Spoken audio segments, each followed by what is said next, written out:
Nice. New features for the Mac. Perfect. That's exactly what I need. Some new features on the Mac. Let's get started with this live video tonight. I got to start off by rolling something up, to be honest with you. As pediatric.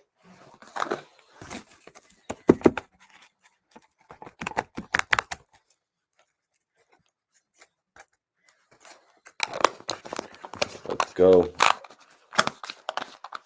Let's go. What's poppin', everyone? I'm back. Mikey T, the movie star.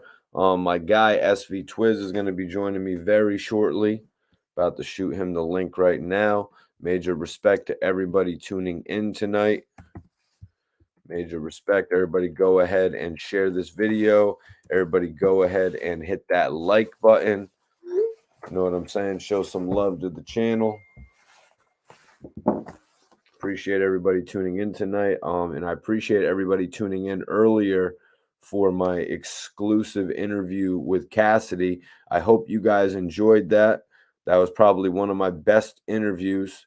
And you guys know I've done a ton of interviews, but I'm going to put there right that as one of my best interviews.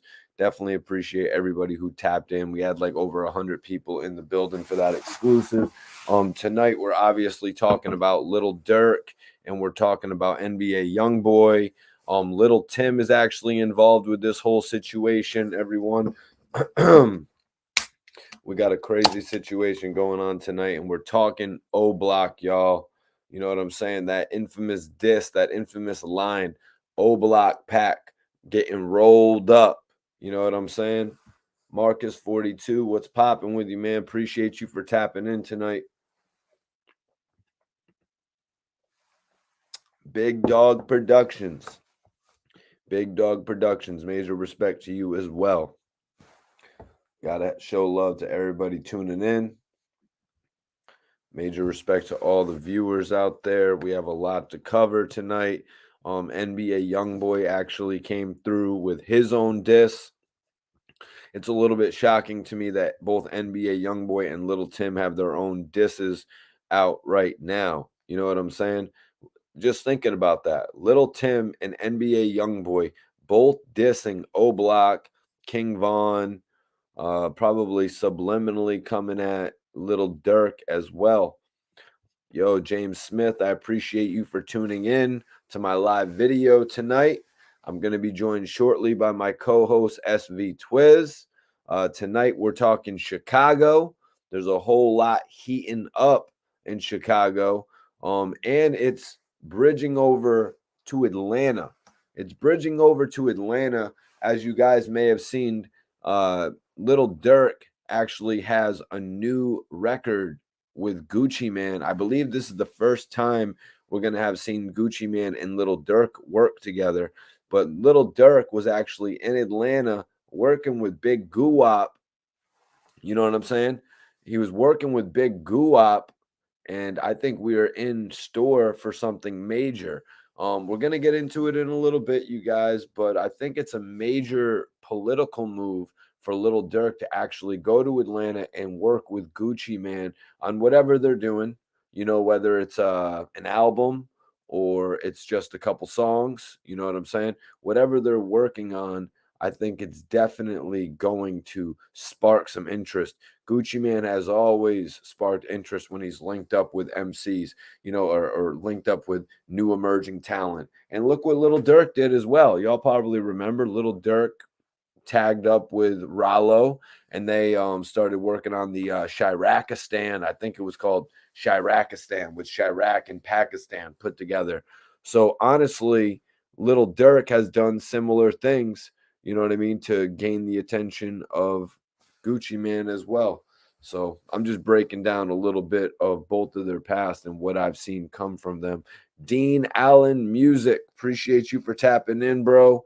What is good? Well, tonight we're talking O Block, we're talking Gucci Mane, we're talking NBA YoungBoy, and actually Lil Tim pairing together to do a diss song. To actually not together. There's a pair of diss songs out right now, basically going at O Block And you know, using terms like "O Block Pack" getting rolled up, these popular terms that we've heard, you know, I don't know if it was really popularized in Chicago. I don't know if that's where they started it. They might have started it out there, but it's getting used against them right now, you know, because we've seen several members of O Block, taken down. And now we're seeing NBA YoungBoys camp who actually has been going through some shit. Little Tim got arrested. Quando Rondo's career is pretty much in oblivion right now. If we're being honest, Quando Rondo's career has become a sunken ship due to this whole beef with O Block and the passing of King Von due to his homie Little Tim. Little Tim, however, has experienced more success than he has ever had in his whole career. He's got a new name, Jump Out Lil Tim. You know what I'm saying? He's actually, he's got his whole little shit together. But Quando Rondo is the one who took the major hit because now he can't sell a show to actually save his life. During the beginning stages, right after this whole thing happened, Quando Rondo kept his shows booked. After King Von passed, Quando Rondo kept his shows booked, you guys. And some of those shows got canceled. Some of those shows had very weak turnouts. After that, the pandemic. Then they blame it on the pandemic, right? So first you're going to blame it on what happened. Oh, maybe you shouldn't have done the shows. Then they're going to blame it on the pandemic. Well, now just nobody's showing up to the damn events. You know what I'm saying? I believe he had a show. Somebody correct me if I'm wrong. But Quando Rondo had a show and like 50 people showed up. But D Money, the thing is, Quando Rondo really had his buzz going before this whole thing started. Like he was doing interviews that were successful. You know what I'm saying? He was on Vlad TV. He was actually getting paid shows. He was, rocking with NBA YoungBoy and becoming the dude who was blowing up under him. So Quando Rondo was making some moves. I actually knew about Quando, but now what I know about Quando is that fatal mistake when they took King Von's life. And honestly, Quando Rondo's career hasn't been the same since. He might have even put out an album that actually tanked. I appreciate everybody tapping in tonight. My dude, Hattie Boy is in the building. Memphis is in the building. Let me know what city you're tapping in from. We have some dope topics tonight, man. NBA YoungBoy and Little Tim just won't let this thing go. They both have released records dissing O Block and King Von. Now, you could say King Von wasn't mentioned by name by NBA YoungBoy. NBA YoungBoy literally rapped O Block Pack getting rolled up. You know what I'm saying? Or as I have it in the headline, O Block Pack was rolled up. You know what I'm saying? Rolled up, ready to smoke. That's what NBA YoungBoy said. O Block Pack getting rolled up. He set the whole internet on fire when he did that. And now I've got some lines from Little Tim's new record, or should I call him Jump Out Tim? I guess that's what he wants to go by now, but we're going to go over it all tonight. We're even going to go in depth, actually, and go over the NBA YoungBoy record. Bring the hook, excuse me.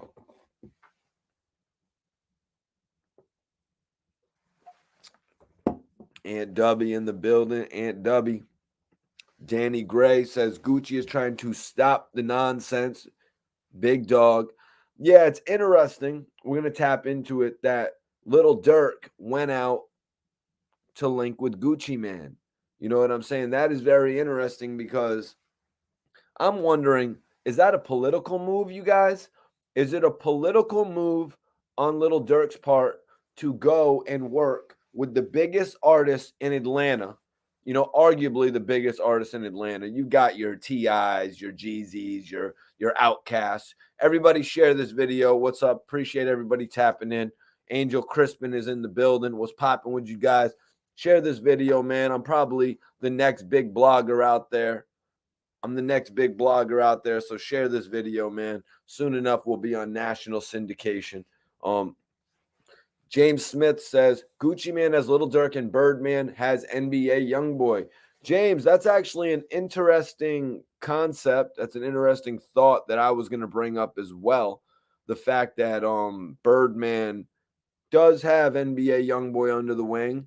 Gucci Man, not so much having Lil Durk under the wing, but you got to remember Gucci Man, his ties go way back, probably back to like what 2014, 2015, to his relationship with Chief Keef. If you remember that, Gucci Man and Chief Keef were very tight. So that's why it really didn't come as a shock to me that Gucci Man aligned himself here with Lil Durk. Now, aligning yourself, it's cool, it's profitable. You know what I'm saying? You're going to make money off of it, especially when you're two high caliber talents like Gucci Man and Lil Durk. I'm sure they could tour together. They can make albums together. They could do a couple single deals together, maybe at a label. But also, there's more to it than just that. You know what I'm saying? There's more to it. Hold on one second. D Money says a lot of features are political when you think about it. Yeah, exactly. The political nature is important because of what happened in Atlanta. King Von lost his life in Atlanta. You know what I'm saying? King Von lost his life in Atlanta, and I think it's in Lil Durk. These guys are like a fixture in Atlanta, man. Like they're arguably just as popular in Atlanta as they are in Chicago. You know what I mean? Like Lil Durk seemingly had moved to Atlanta if he doesn't already live in Atlanta. I wouldn't be shocked if Lil Durk lived in California now. You know what I'm saying? What's going? Tashara Smith, appreciate you for tapping in tonight. Hit that like button, share this video. We're actually just getting ready for the video tonight. We're at the introduction. James Smith, most definitely. Yeah. You the man, Mikey. Appreciate your grind. You was built for this. I appreciate you saying that, Danny. You know, man, I was just saying earlier on, I'm not sure if you were in here, Danny, at the time, but Gucci Man has made a name for himself in working with new crop of artists. You know what I mean? Working with the new talented artists in the game. He's worked with everyone, and he's gone out there and he's made bread with them in all types of ways. He's worked with the Futures, the Rollos, the Rich Homie Quans, the Young Thugs. You know what I'm saying? Hell, I even think he worked with that dude who I actually did an interview, the one who did the joint with Waka Flocka called No Hands. What was his name again, you guys? AP, what's popping, man? I appreciate you tapping in tonight. Charmaine Holly, hello, how you doing? Love your content. Hope you tapped in earlier and saw that interview with Cassidy. I put that one out for all the people who may have missed it. You know what I'm saying? A lot of people out there probably don't know my interview skills. You know what I'm saying? A few people probably didn't watch the interview I did with Young LA. You remember Young LA? He had the record called Ain't I? And I also just dropped an interview with Mike Geronimo. 2 dope interviews, y'all. But we're just getting started, man. Share this video, everyone. We are really just getting started tonight. I've really just started to go over the topics that we're going to speak on tonight. But this whole thing is heating up, man. And I hope an OG like Gucci Man can step in and make some sense of this, as somebody was actually saying in the chat. Schizo says, Lil Durk is going to represent for King Von. Oh, 100%. 100%. And you can tell that after NBA YoungBoy dropped the joint, after he dropped the song with the line, old block Pat getting rolled up, Lil Durk responded on Instagram immediately talking about, yo, if you didn't do that shit, keep your mouth shut. We'll get into it fully. Emrock says that was Roscoe Dash. Yes, that is right. I did an exclusive interview with Roscoe Dash. He was popping for a minute, man. Roscoe Dash was cool as hell. I remember he had me come up into his hotel room. I was there actually with Hip Hop Weekly. My guy Dave Mays had sent me out there. So I was out there with Hip Hop Weekly actually, and I got to meet Roscoe Dash. It was pretty sweet. He had a blunt rolled up. We was smoking on his balcony. Shit was lit. What can I say, man? It was a dope experience. Um, Nah, the Cassidy interview was major, man. Major interview with Cassidy, man. 49 Lakers in the building. Schizo says Mikey T is the realest blogger. That's right. Share this video, everyone. Share this video. We got some shit going on tonight on this live. We got 100 people in here right now. Everybody keep sharing. Tonight, we are unfiltered. Tonight, we are uncensored. We are just as uncensored as NBA YoungBoy and Lil Tim have been when going out O Block, you guys. I really didn't expect this. I'm going to be 100% real with you guys watching. I did not expect NBA YoungBoy, of all people. Now, maybe Quando Rondo, sure. Okay, Quando Rondo, he's upset. He lost his career. He lost his momentum. Little Tim obviously has nothing better to do, so he's going to try and take advantage of something. He's going to try to take, like the judge told him, the judge was like, oh, hold up, Timmy. Hold up, little Timmy. You're not releasing that video. You're not releasing that video. They told Little Tim, you ain't releasing that video, just like they told OJ Simpson, you're not releasing that book. You're not going to profit off of what you did. You're not going to profit off of the infamous act that you are recognized for. That is kind of a rule when it comes to certain shit. I don't think Little Tim eventually released that video. And if you look at his Instagram, or if you look at some of the videos that have dropped the trailer, they're up to like 500,000 views. So he missed an opportunity. He should have just released the video. Screw the trailer. But you know what? Little Tim ain't really a rapper. You know what I mean? He thought, okay, I'm going to put this joint out. I'm smoking a big blunt, the biggest blunt I ever smoked in my whole life. And I got a shovel. You know what I mean? I'm going to put out the trailer and like 4,000 people are going to see it. No, 400,000 people see it. You blew your opportunity, Little Tim. And now he wants to come back with another one. And we're going to get into that in just a few minutes. Some of the lines in particular that Little Tim said, you know what I mean? Some of the savage shit he got into. Actually, I probably shouldn't put that into quotes. Little Tim is a savage. Exactly. What you rolling up tonight? Tonight, I'm still on the honey bun, you guys. I'm on the honey bun. It's the cookies. I got a pre-ground, 14 G's. You know, I'm the blogger out there. I smoke better than any blogger out there. Snoop is going to have to call me up for that smoke off. I see Gilly and Wiz just did the push-up challenge on $1 million worth of game. Well, fellas, I want in. Yuck Mouth from the Lunes, I want in, bro. I want in. I'll out smoke Yuck Mouth. And I know I got 5 on it, Yuck. But anyways, let's get on to it, man. Can't be calling out the OGs on my show like that because you know I got love for the legends. Too Pretty Miss Kitty, salute to you on the tap in. I've been following you for a while. They think you just some white boy.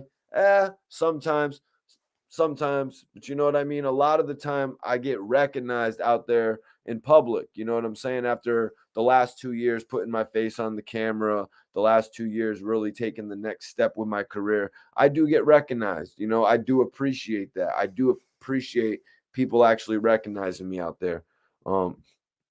Hey, bro. Nah, pause. I don't think so, bro. Danny Gray says, I respect Gucci for them same facts you just pointed out. He is not selfish, but I don't see Lil Durk turning down on disrespect towards King Von. Now let's talk about that, Danny. I think you were in here the other night, and it's obvious that Lil Durk is not going to turn down on any disrespect for King Von. Now, when it's somebody lower level like Little Tim doing it, I think it's going to be ignored. You know, like I just said a second ago, Little Tim had his shot and he blew it when they did 130,000, or excuse me, near 500,000 views. They did nearly 500,000 views on his video and he blew it with that just being the trailer. So you got a hook, you got a part of your verse. You didn't get both verses out there. You didn't get the people really getting the vibe to the record out there to that significance. You screwed yourself on that one. I don't see Lil Durk responding to somebody like Lil Tim, but NBA YoungBoy, who is apparently in Utah, as he said numerous times on that track that he did, NBA YoungBoy said something about O-Block, and Lil Durk stepped up within hours, you guys. Lil Durk did not wait any time to respond to the disparaging remarks made about O-Block. And also, you guys, I do want to point out that O-Block did a whole bunch of filming. Like, they did a whole bunch of filming on O-Block, man. That is one uh that is one area I have not gone to actually do an interview. O-Block. I've been to a lot of hoods. I've been to Far Rock. I've been to Southside Jamaica, Queens. I've been all over Brooklyn. You know what I'm saying? I've been to the Pork and Beans in Miami, but I have not been to Chicago. But that's only because I haven't been that far, you guys. I haven't been to California. I don't travel to places that I'm not really ready to go yet. I haven't got the call, Mikey T, we want you out in California. If I got that call, I would be out there. I never shy away from going anywhere, you guys. When I get a call and it's business, I'm there. You know what I'm saying? You guys can see that. It's evident, from the way that I do the interviews and shit. What do you think YB what do you think Young Boy's motivation is? The other day in the chat, somebody had said that Young Boy was gearing up to release his new album. So they were saying that Young Boy was gearing up to release his new album. Which album was that, you guys? Is it Blackball? Is it From the Bayou? Which album was it that NBA YoungBoy was actually releasing? Because they were saying, somebody in the chat was saying, perfect time for NBA YoungBoy to get his streams up. It was a perfect opportunity for NBA YoungBoy to get his streams up. And what is the best way to get your streams up, you guys? The best way to get your streams up is to get everybody talking about you. I mean, I'll tell you, everybody in this live tonight, we're probably all going to go play some NBA YoungBoy or some Lil Durk. God forbid somebody plays a Lil Tim song. But yeah. So yeah, that's really what I think the motivation is. It's millions of streams, millions of times. Because if you get millions of people on the internet streaming your shit, that's what the new sales are. A lot of these guys, they're doing more sales from streaming than they are from physical copies of their album being sold. So that's the significance. That's the motivation of it, really, to get your streaming numbers up. Mikey T, the movie star, we be doing some streams, y'all. We was about to be outlit before the Island Boys, man. We just need that major backer, but that's another story. D Money said, Mikey T, would you interview Troy Ave? Funny story. I actually declined an interview with Troy Ave. Yeah, guys, I declined an interview with Troy Ave. It was back in the day. It was like 2014, something like that. It was like 2014. I was working with Wink Loke from CTE. You know what I'm saying? It was the Tone Trump, Wink Loke. When Freddie Gibbs and all them were over at CTE, I was working with those guys and shit. And Wink Loke actually said, Mikey T, do you want to do an interview with my young boy, Troy Ave? And I was like, Troy Ave? Troy Ave? What kind of a rap name is Troy Ave? I'm going to have to pass on that interview. I'm sorry, Wink. Wink, I'm sorry, bro. Like I said, but I'm going to have to pass. I'm doing interviews with everybody right now, bro. Like I'm interviewing Ross. I'm interviewing Wayne. I'm interviewing Yo Gotti. I'm interviewing Young Dolph. I'm doing all these crazy interviews. You know what I'm saying? I'm going to the clubs with people like Styles P and Cat Stacks and Young Thug. I'm going to all these club events like every single weekend of the year. Like ask my brother, it's Matic. He was the one who was pretty much managing me out there. You know what I'm saying? Bringing me into every single club, introducing me to, you know what I'm saying, Mac Main and shit like that. Put interviews with French Montana, you know, meeting Drake and shit like that. So I unfortunately turned down an interview with Troy Ave. That is the unfortunate truth of it, man, because it would have been simple. It would have been simple, D Money. All I would have had to do was drive over to Brooklyn. Troy Ave really wasn't popular at this time. Let me bring in my guy. They're asking me, Mikey, would you interview Troy Ave? And I'm telling them about the unfortunate time where I actually turned down an interview with Troy Ave, Okay. Twiz. And, you know, it would have been so easy for me to just go over to Brooklyn, you know. Uh, Facts.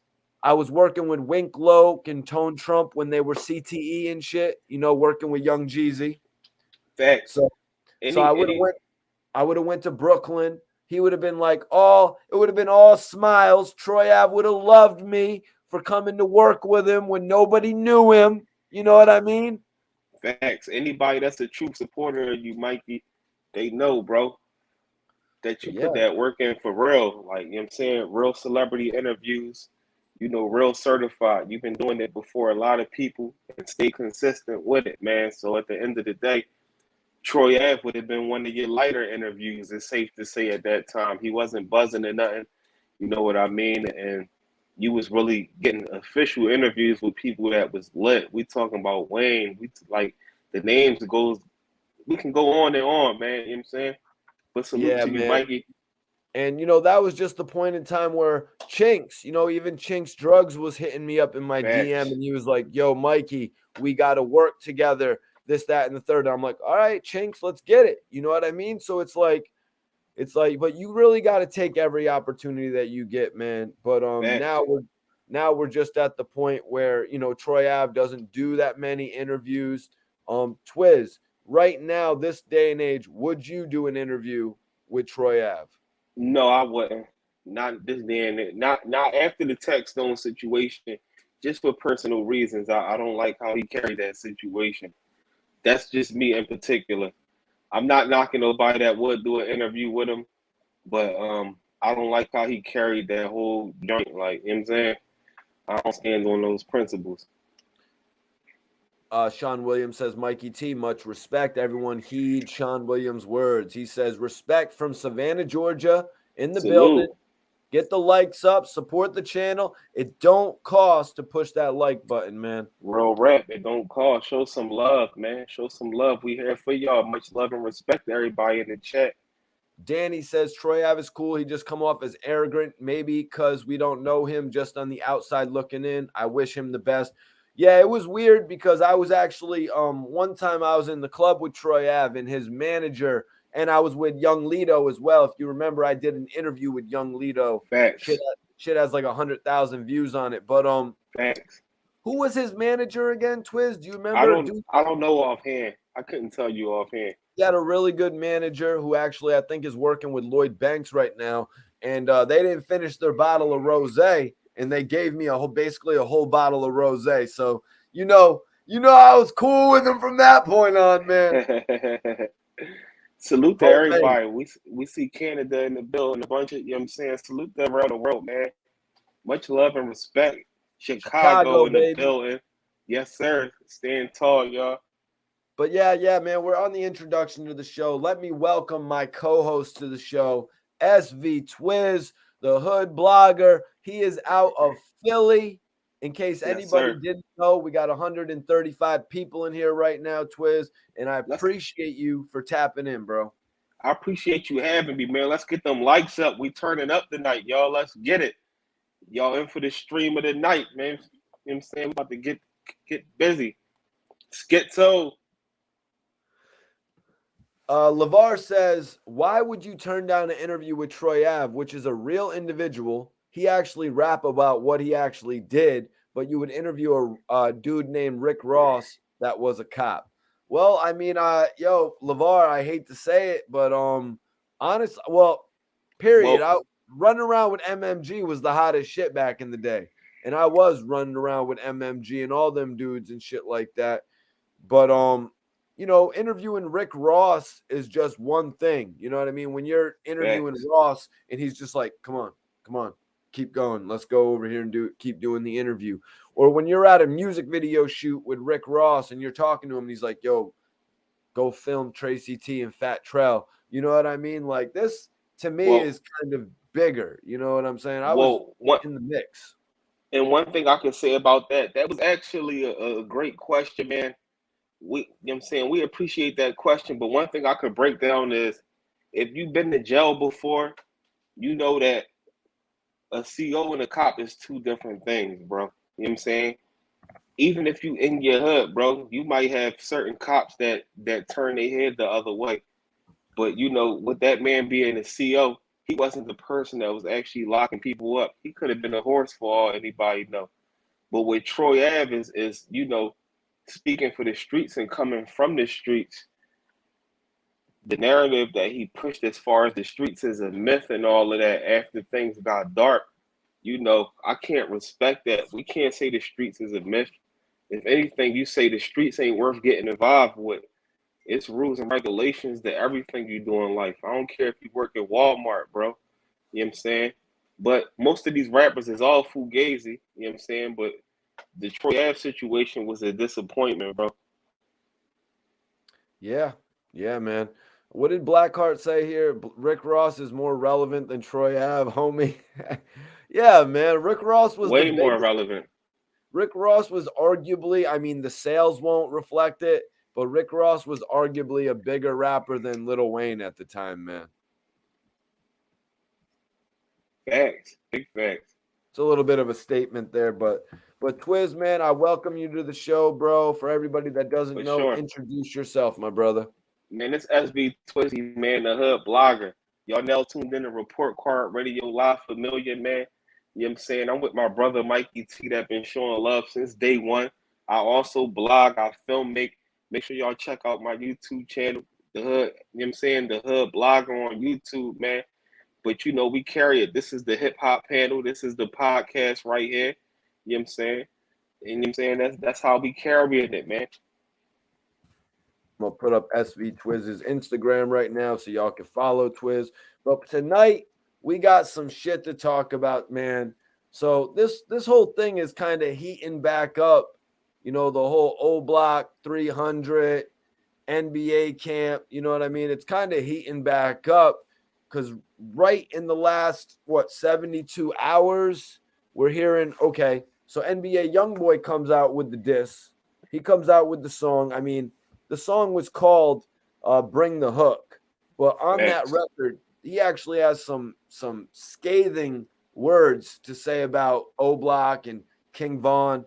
So now, Twiz, not before we even get into that, now within a few days, now Lil Tim is talking about doing a diss record too.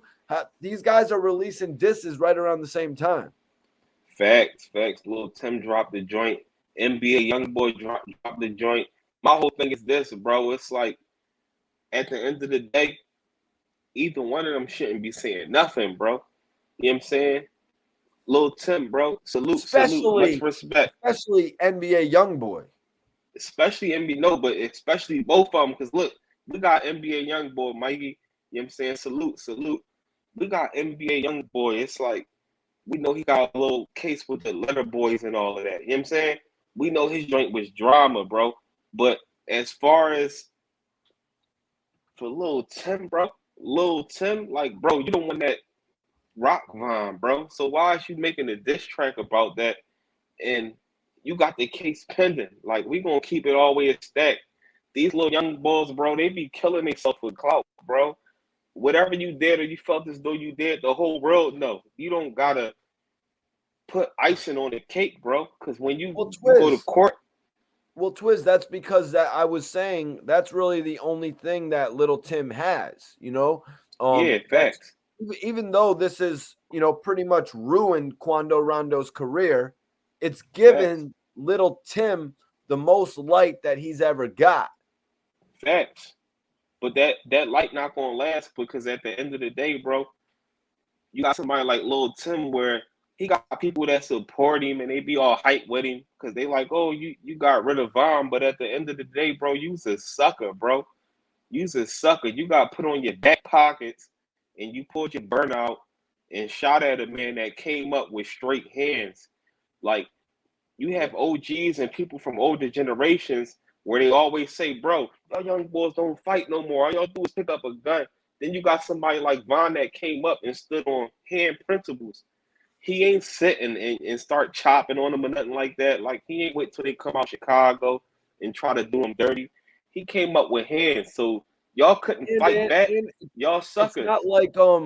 It's not like they even got to the point where everybody was stomping Quando Rondo out either. It was really one-on-one at that point. If you look at the video, Quando Rondo. But with 50 dudes behind him, speak all the facts, he did have 50 dudes behind him, 30 dudes behind him, but they had not started stomping him out yet at that point. Quando Rondo and them had like 50 dudes with him. So my whole thing is this: if you look at Lil Tim, if you look at how Lil Tim move, bro, he get put on his back pockets. He sit on the ground like this. Von is beating your man up. What do? You pull a burnout to the point you so scary. You shooting at Von while your man is hitting him. You know what I'm saying? That bullet could have went through Von and went through your homie, bro. That just shows that sucker stuff, bro. Like, I don't condone that. That's a sucker move, bro. You don't get no brownie points for that. That ain't thorough. Like, ain't nothing G about that. You's a sucker. You scared to get punched and put on your back pockets. This dude got dropped and he's on the ground. His man getting trashed, and you pull your burnout and you shoot like you can see everything clear as day. So, Twiz, they weren't that wasn't the type of fight with King Von and Quando Rondo where maybe they would have been friends in a month or two again. Yeah, that's the point of fighting. You fight and then you get over it. Von didn't want that. Like, we know Von get busy. We know them Chicago guys get busy. If that's the case, it wouldn't have been no fighting. They would have came up airing them out from the rip, but it wasn't that. But none of these guys could fight, and these people out here is kissing the ground that these guys walk on, the people that support them, and they all hype, not understanding, bro. They was all suckers, bro. Quando Rondo around here doing interviews and all that, bro. You was getting beat up. Your man got put on his back pockets, and he, you know what I'm saying, he let his situation off on Von. That's a sucker move, bro. Sucker move. Yeah, he is doing a bunch of interviews too, talking, you know what I mean? He was trying to get his career back though, Twiz. You know, he wasn't trying to lose his career when in reality he was supposed to pull back a little bit. Like, but I think it really turned the fans off, him trying to continue his career. It's like, bro, cancel your shows. Cancel those shows that you have right out. Like, you just went through a crazy ass melee. You might get indicted. Who knows what's going to happen to you? Never mind your little $6,000-$7,000 shows, man.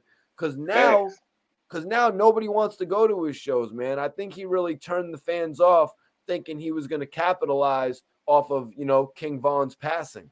The only money Quando Rondo is making is off of YouTube and streams. Anything other than that, it ain't going to happen. Yep, they're not booking him no more after 75 people showed up to his show 2 or 3 times in a row. They're like, oh man, he really missed out on his chance. But let me get our guy in here, Rosewood. Rosewood's gonna tap in with us. Last night he was actually at a contest that was going on with Petey Crack and Freeway. The honorable Logan Twins, Philly finest. Thank you, man. You know that. Too Pretty Miss Kitty.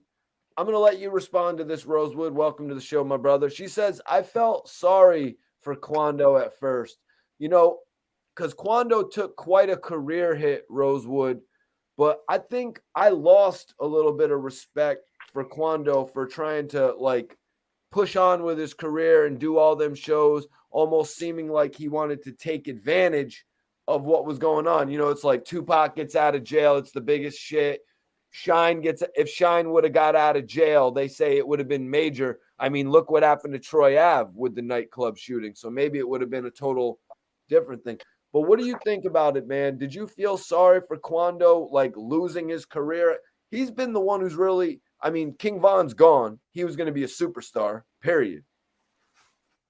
Now the thing is, I do feel a little way when it came out. I feel what she's saying because I felt the same way that a fortunate event like that, Nan's career is gone. He didn't initiate none of that. Yes, they're going back and forth, but that's their culture. That's their rap culture. So if the shoe was on the other foot, don't you think Vaughn and them would still be doing shows or even, making songs? That's their culture. So it's not like he's not doing anything different that they wouldn't do if it was them on the other hand. So for him to Vaughn would be, be locked up. yeah, yeah, but still, then everybody else that deals with Vaughn will be making diss songs or whatever it may be. That's the drill culture.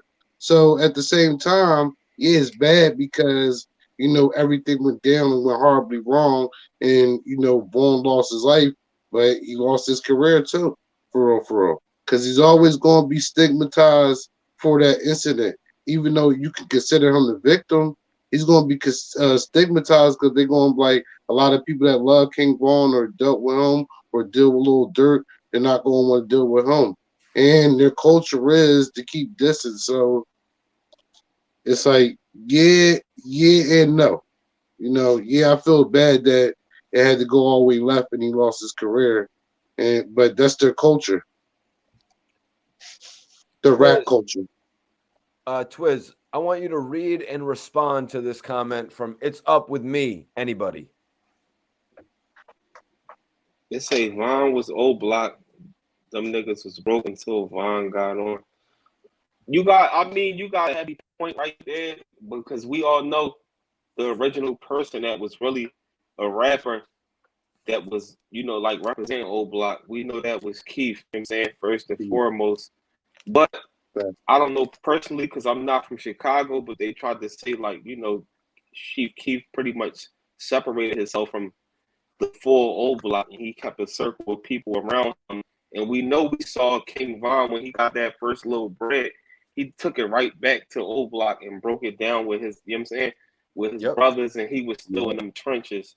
So I'm not gonna dispute what you saying. You know what I'm saying? I feel like Chief Keef sparked it up, but Von took it to a whole different level. You know what I'm saying? Like Von was different, bro. Like he was different, man. Twiz, didn't you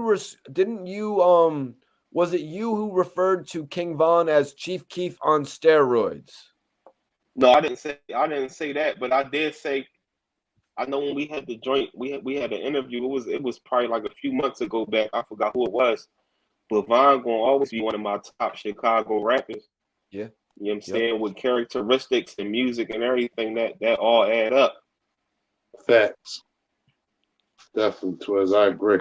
So let's get into this, man. Alex Black here saying something that's going to get us started. Alex says Von said the beef really wasn't a beef with Quando. So I want to ask Twiz, can you break it down for us? Where did the beef with King Von and NBA YoungBoy really start? Because days before or the day before King Von's passing, it really seemed like he was ready to put that beef beside him, to bed. Facts. Like, I just feel like it was the back and forth. I mean, I heard through the grapevine. Like I said, I ain't from Chicago or Louisiana, so I heard through the grapevine that it was a female involved. You know what I'm saying? But you know what I'm saying? On top of that, I feel like it was also you got two guys with heavy influences and they going back and forth with each other. You know what I mean? Like I know NBA YoungBoy, like he wild and he got a circle of people around him. He's mad wild. Yeah. Yeah, he mad wild. But at the end of the day, and I got my my desktop pulled up. Victor, you know what I'm saying? I'm about to, chop you up in a minute, bro, because I see you dropping these comments and all of that. But at the end of the day, it's like these is two guys that got influences and all of that. So you got entourages and people in their ears and they worry about what the world think about them. I feel like Von was more like a laid back type of guy where he wouldn't really be getting involved in too much things if he felt as though it wasn't really life threatening. We know what Von come from and what type of situations he was in before rap. You know what I mean? Mm-hmm. So I asked that because King Von and his girlfriend, ex-girlfriend, multiple time on and off, ex-girlfriend, Asian the Brat, both commented on the speculated beef with NBA YoungBoy. And Rosewood, Asian Doll had this to say. She said, I've got a song with YoungBoy. Vaughn has a song with YoungBoy. Who's the op? Only op is you. Only op is you op-ass people in our business. Rosewood, what do you make of Asian Doll pretty much denying that there is any type of beef with King Von and NBA YoungBoy? Well, when it comes to her, it just seemed like, I don't really. It's like, all right, you around, but it's like you really don't know, or it's like you just trying to stir it into the narrative into a different direction. So, like Twiz said, from the grapevine, because I'm not from Chicago and I'm not from Louisiana, but just, doing my homework and not even doing my homework, just paying attention to the industry. Another thing that added on with the NBA and Will Vaughn's situation was when Dirk and them, they started messing with Fredo Bang and they started making songs with Fredo Bang. So now that's basically NBA's, opposition or whatever in the city. And it's like, all right, like Twiz said, it was apparently over a chick, but now y'all doing videos with the person that I don't like at all. And y'all probably sneak dissing in the songs and all that or whatever. So it's like, oh, dang, y'all teamed up. So now it's like he went and teamed up or whatever like that. So it's like they almost pick sides. So when she say that, I'm like, nah, it ain't just that. Like if we look at the industry and the moves they were making, especially with Fredo Bang, that's like a direct shot saying I don't mess with you. All right, so that's a very good point you bring up about Fredo Bang, Rosewood. But I'm going to ask you a simple question here. Just needs a yes or a no. Mm-hmm. Just needs a yes or a no. And I'm not putting anybody on blast here. I'm just talking about in the hood. I'm talking about when shit goes sour with you and your man. So, Rosewood, your op does a song, or your homie does a song with your op, whole music video. Now you can bang his girl? No, the thing is, it was supposed to. No, not at all. It's supposed to be that they were already the situation with the girl was already done. So now it must be something else that transpired, and then it's like, look, we rocking with Fredo, we picking sides. Like we like him as an artist. We got songs together. We're gonna put it out there. We're gonna mob against you because that's what it. NBA YoungBoy's always going to jail. He's not able to be out and promote the records. He's on house arrest. He's not able to go to Jimmy Fallon and perform the record. Twiz, on the note of the records that Asian Doll is talking about, somebody in the chat the other day when we were speaking on it said that they saw a record with NBA YoungBoy and Asian Doll surface, but the song with King Von and NBA YoungBoy has not surfaced. Was she bullshitting with that statement? It's a possibility because she in a position where she can, people know that she was around Von and things of that nature, and she was around people, period. So it's like sometimes people just, use that leverage, to boost the people to tune into them. If that makes sense. You know what I mean? No. Yeah, because look how crazy she went, Twiz. She started going off. This talking that about that MF and ops, that even his ops, get your clown ass on. You don't even know what the F you're talking about. That's how y'all know you just talking. Y'all just making up all this shit and all y'all MF and heads because that's all the shit sounds good and that shit look good, but it ain't that. You know what I'm saying? Ain't she the same one that said Vaughn was talking to her in the dreams? Right. Come on, man. So that's why I said what I said at the beginning about her integrity. she digging so deep to the point where Von didn't even, he didn't even like address her like she was that important. You know what I mean? You know what I'm saying? Like, I think she said some dumbass shit like Vaughn said nobody helped him. Like that was Vaughn's last words or some shit. Like Yeah, I some got some goofiness, right? facts, And go back to what Twiz was saying. What you said, Twiz, was definitely on point. It's like you're using it to gain or gain clout or put a spotlight onto you in your career so you can be facts, relevant. Because if this is not facts, happening, are you even relevant? facts. well, Twiz, King Von even denied the beef. King Von said, nah, it's the internet. They'll try to Mm, make it like that because it's the internet. You feel what I'm saying? Facts. So Von revealed that it was the internet complicating their beef. Now, Facts. and I mean, he did attack Quando Rondo after this interview as well, saying But it was that the internet. but that wasn't considered beef. That was just considered checking somebody, bro. It's like right, you had some right. like that. That's considered checking somebody. Like when you come from them trenches, like beef is like when I see this guy, his soul got to get snatched because he crossed that line. Like, bro, like he took one of our people. We talking about Vine, where he come from a era where it was like body for body. Y'all rock one of my mans. Oh yeah, we gonna come see y'all. So beef Right. is it's a different level of beef from 1995? somebody. Yeah, like it's different from somebody that's really on the streets, bro. Like punching on Mm-hmm. somebody. What Vaughn did, you could do that to somebody that you might have had love with.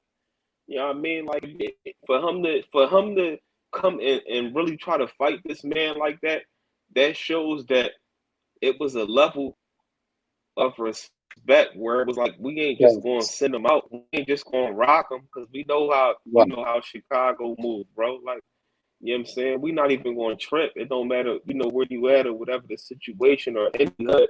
If it's that deep, so if you coming up punching, now you just challenging manhood. It's no different than having a celebrity boxing match. It was somebody. It was somebody like, come on, bro. You mean to tell me y'all in Atlanta? You mean to tell me y'all couldn't have rolled on King Von and them, bro? Like y'all had to take that drink to that. Like you know what I'm saying? Y'all was Right. scared to even fight, bro. Y'all wasn't nobody on Quando Rock. Who threw a punch from Quando's side? No, Them dudes Twiz, getting dropped and these guys did know each other. They had spoken together. You know what I'm saying? So I think Little Tim was actually out of line doing what he did. You know what I mean? facts, And I would have Fact. to think that Quando Rondo probably told him, but I don't know how he would have told him or when, but he must have told him, like, bro, do you realize what you just did? Like, me and that man done work together. We done sat on the facts, block and talked to one another. Like, what the hell facts. is wrong with you, man? I understand it's one all for one and one for all. You know what I'm saying? I understand that, but you realize We what you just did? we got 138 people in the chat right now. 140 people in the chat right now. All Let me out. ask y'all this. Let me ask y'all this.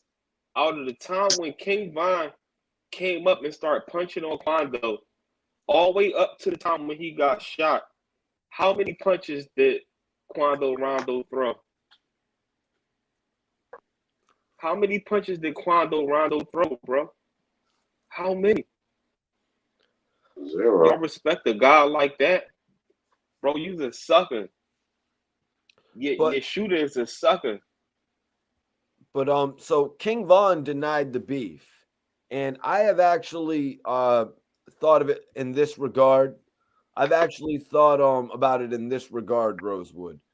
Mm. So King Von may have not thought he was going to blow up as a rapper. A lot of rappers that don't really blow up and sell units, they'll use beef to get their name out there on the internet. I was thinking Yeah. maybe King Von was thinking along those lines, like, I need to keep my name relevant. I at least need to have some headlines out there about me. But once he realized he was going to sell some units, I feel like that's why he wanted to pull in the reins on the beef with NBA YoungBoy. I mean, what do you make of him doing this interview where he said it was really the internet pushing the beef, sort of like the old East Coast, West Coast?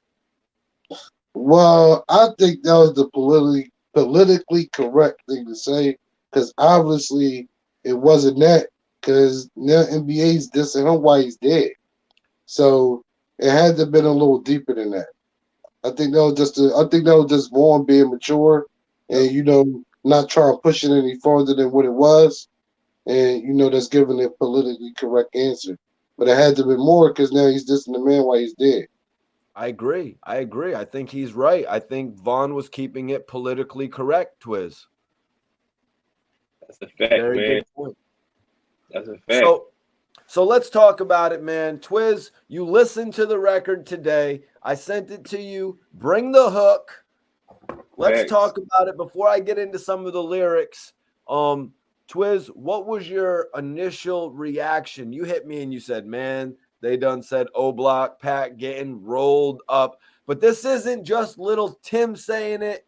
This isn't Quando Rondo saying it. We could expect it from them, Rosewood. That's all Lil Tim's got.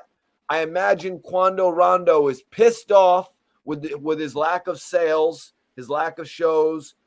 I could see Quando doing it, but no, we got it from NBA YoungBoy Twiz. What was your reaction, bro? At the end of the day, bro, that's what's going on with the music these days. To keep it always stacked, I just look at it like rappers is going to do that, especially when it's coming in Chicago guys, because they're going to be like, this is a dose of your own medicine. We all know when y'all talking about packs and doing all that, we know Chicago started that, bro. And we know the whole world is saying that now. We smoking on this, we smoking on that. Chicago started that. So they, you know what I'm saying? It's like giving them a dose of their own medicine. You know what I'm saying? That's how I take it at the end of the day. Like, I feel you, man. I feel you. Rosewood, I'm gonna read a couple of lyrics here. These joints not necessarily targeted at anybody. So he said, hold on, swing that cutter, hold on. No, it got a kickback. Young and weighed 100 pounds. No, we can't control that. Run up on me, it's gonna go down. You know that I'm gonna blow that. Utah with a lot of pounds with me. Where your hoe at? Now, I don't really think that where your hoe at. I think that's more just of a way somebody ends a rap. But first of all, NBA YoungBoy seems really proud that he's out there on house arrest in Utah, Rosewood. What do you think about him? He threw the state Utah around about 4 or 5 times in this song. I mean, he could be it could be subliminal or whatever like that, but I'm not surprised that it's coming from him, and it's to sell records. The younger generation, they use that to sell records. They use beef to sell records.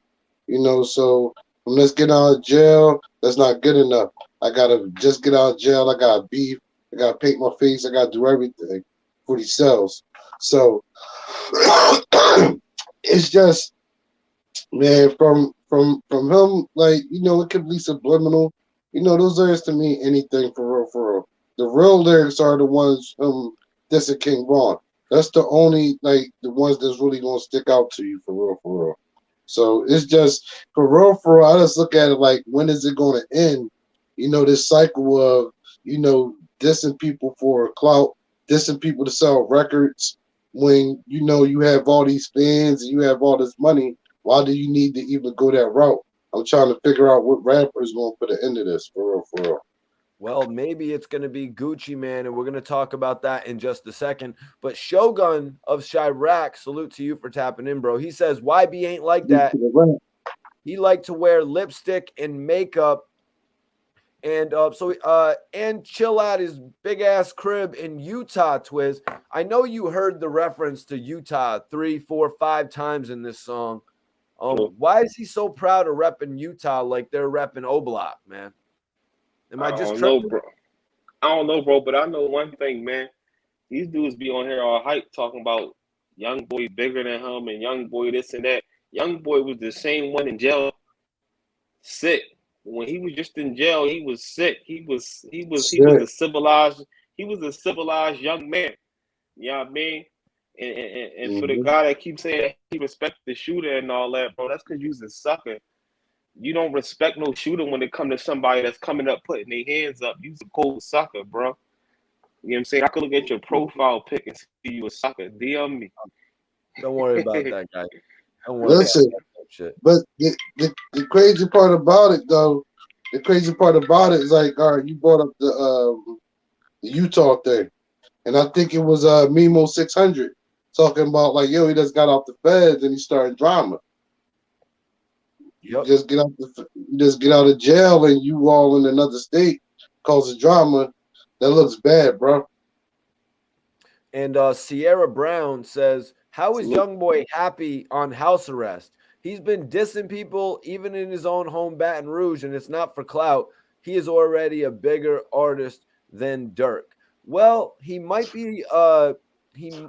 Actually, no, he's not a bigger artist than Young He's Durk. not no bigger artist than Durk. He's not a bigger artist than Lil Durk. But how is YoungBoy happy on house arrest? And then laugh. Let me. He happy because he's free. He's free. He's not in jail. He can make music. He can make videos. You do this. He's free. He free, and his young boys got rid of one of his enemies, bro. So it's like, bro, he's my young boys. We did that, so he's taking full ownership for that. And on top of that, he's trying to monopolize off of the situation, bro. You know what I'm saying? I don't want to be caught, but humble selves. I can't see YoungBoy putting his hands up with nobody, bro. We all can shoot, bro. I know young boys out here. I'm from Philly, bro. I know 14, 13, 12-year-old young boys that's putting stuff to bed. But a real G could come up and open hand smack them, and they don't know what to do. But Twiz, it's more about the records, man. Is Lil Durk gonna be able?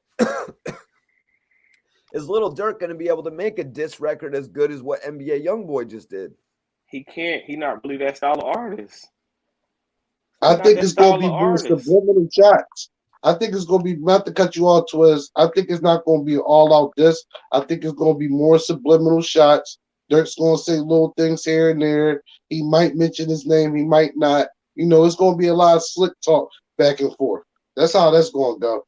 Now, I agree 100% that Lil Durk is an overall better artist, more commercially successful artist than NBA YoungBoy, but you can't take away what NBA YoungBoy has. He has a cult of fans, like that are million, streaming his shit. So this is the lyric from NBA YoungBoy that really took everybody by storm. He said, "This that Squid Game. O-Block Pack getting rolled up. Murder what they told us. Atlanta boy get fold up." So that last line right there is in particular too. Atlanta boy get fold up. That is interesting to me because of what we're going to be speaking on. Lil Durk pulling up on Gucci Mane, pulling up with pretty much one of the most prominent figures in Atlanta, where King Von actually passed away. I think it's significant. We're going to get into that in just a bit, though. Share this video, everyone. So that line right there, O-Block, Pat getting rolled up, murder what they told us, Atlanta boy get fold up. That line actually had Lil Durk responding within the hour, within 2 hours, Twiz. Lil Durk responded, "Don't claim it if you ain't do it. You still a bitch." Twiz, not directed, not added at NBA YoungBoy, not directly added at NBA YoungBoy. Do you think that was for YoungBoy? I mean, it dropped literally after the song went all over the blogs. Facts, it was for YoungBoy at the end of the day, bro. You talking all this and that, you ain't even catch that rap. That's what it boils down to, bro. Mm-hmm. You didn't catch that rap. I don't care if it was your man or your young boy or somebody you signed, they was under you. You ain't catch that rap. What rap did you catch? Not saying he not capable of catching rap, because anybody capable of doing it, but you ain't do that. So, Rosewood, now we've got both A-listers from the group. It's no longer King Von and Quando Rondo, the guys who were on the come-up. We got both A-listers from the group publicly beefing with one another, man. What's your take on Lil Durk responding so quickly like that? Why didn't he tag NBA YoungBoy, man? Because it goes back to what I said, how the songs are going to go. Like Twiz said, he's not that type of artist. It's not going to be a whole lot. You're not going to have a hit 'em up type style song or like an Ice Cube, No Vaseline. You're going to have more subliminal and slick talk like that. Stuff back and forth on social media because, of course, we know who he's talking about. So he's basically saying like, I don't even have to add his name or say his name, but y'all know who I'm talking about. So And, that's the way. That's the way it's going to be. and can I add one thing on that? Of course. Everybody in this chat, one thing you gotta remember, y'all, Dirt, the people that was around him, bro, the old block, you know what I'm saying, the people that supposedly, allegedly moved out, bro, dudes is indicted right now for the duck situation, bro. He got heat on him. He got heat on him, bro. Y'all Mm-hmm. mean to tell me y'all think that them letter boys ain't watching Dirk right now? What is he to do? Yep. He throw everything up to prove something to people on YouTube or Instagram, the same people that's gonna be Watching in both of chats them, player. talking about how dumb Watching he both is. of them. Exactly. Exactly. That I don't feel like that's Dirk position to even play, bro. You know what I'm saying? Well, he certainly jumped on there ASAP as soon as he heard O Block Pack getting rolled up. I don't think he would have done this if it was Little Tim saying it, Twiz. Rosewood, I don't think he would have done Right. this even if it was Quando Rondo. Right. But I Twiz, feel you.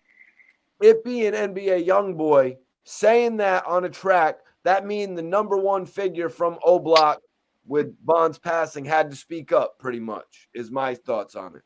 Yeah, that's a fact, Yeah. man. You know what I'm saying? That- It's a fact. It's a fact, but some people are smarter. They know who watching. Some people more reckless. Some people that's hungry for their career. We just seen it like mhm. with the Dolph situation and plenty of other, artists and people we lost in the past. You know what I'm saying? Where it's like people will do anything to be recognized as I'm the toughest guy that's walking around in my area. So, that's the destruction of our community. It's all dumb. You know what I'm saying? And Fact. we all root that stuff on until it hit home. Until your brother, you know what I'm saying, your mom or somebody get in the back end of that, then it's a whole different story. Like it ain't cool. So Mimo 600 actually spoke out. So Mimo 600 took to his gram. I believe it was a gram or a Twitter, whatever picture I saw. So he said, dude is fresh out the feds. That's why I ain't arguing with Buddy. Informant ass. Do you think he's going a little bit, before we get into Rosewood, who was speaking on it earlier, do you think he was going a little bit far there, Mimo 600, who we were speaking on a few days ago, linking up with Whack 100, actually saying informant ass?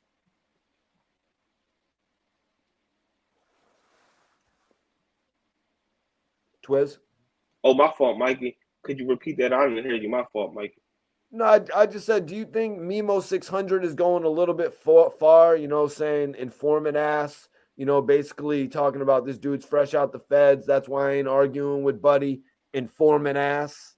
Yeah, I mean that's what they do. You know what I mean? Because they be like you fresh out, especially when you're dealing with the letter boys. It's like you a thin line between allegedly telling, because we know them letter boys and all that is like, you know what I'm saying? Like a lot of people that be in that be dealing with them, they will be informant, you know what I'm saying? And it be confidential and things of that nature, bro. But you know what I'm saying? It don't surprise me, you know what I mean? As far as like, I'm not gonna say he went too far. It's just a shot for a shot. You gotta people Mhm. be looking for angles to come at, you know what I mean, and try to make sense of the situation. What did you want to touch on that a little bit more, Rosewood? I mean, he didn't Uh, have no problem calling him an informant. You just got out the feds. A couple other people said that he's on demon time on house arrest. We'll get into that in a second. now, it definitely is shot for shot, like Twiz said. You gotta find, you gotta find your lane in the little so-called beef or whatever like that, the little nonsense. But I don't think he out of line because he coming from the point where it's like, yo, look, you just got off from the feds, right? And you starting up trouble with another artist, that the feds or the letter boys are looking at, and Facts. you in another state. You out in another state.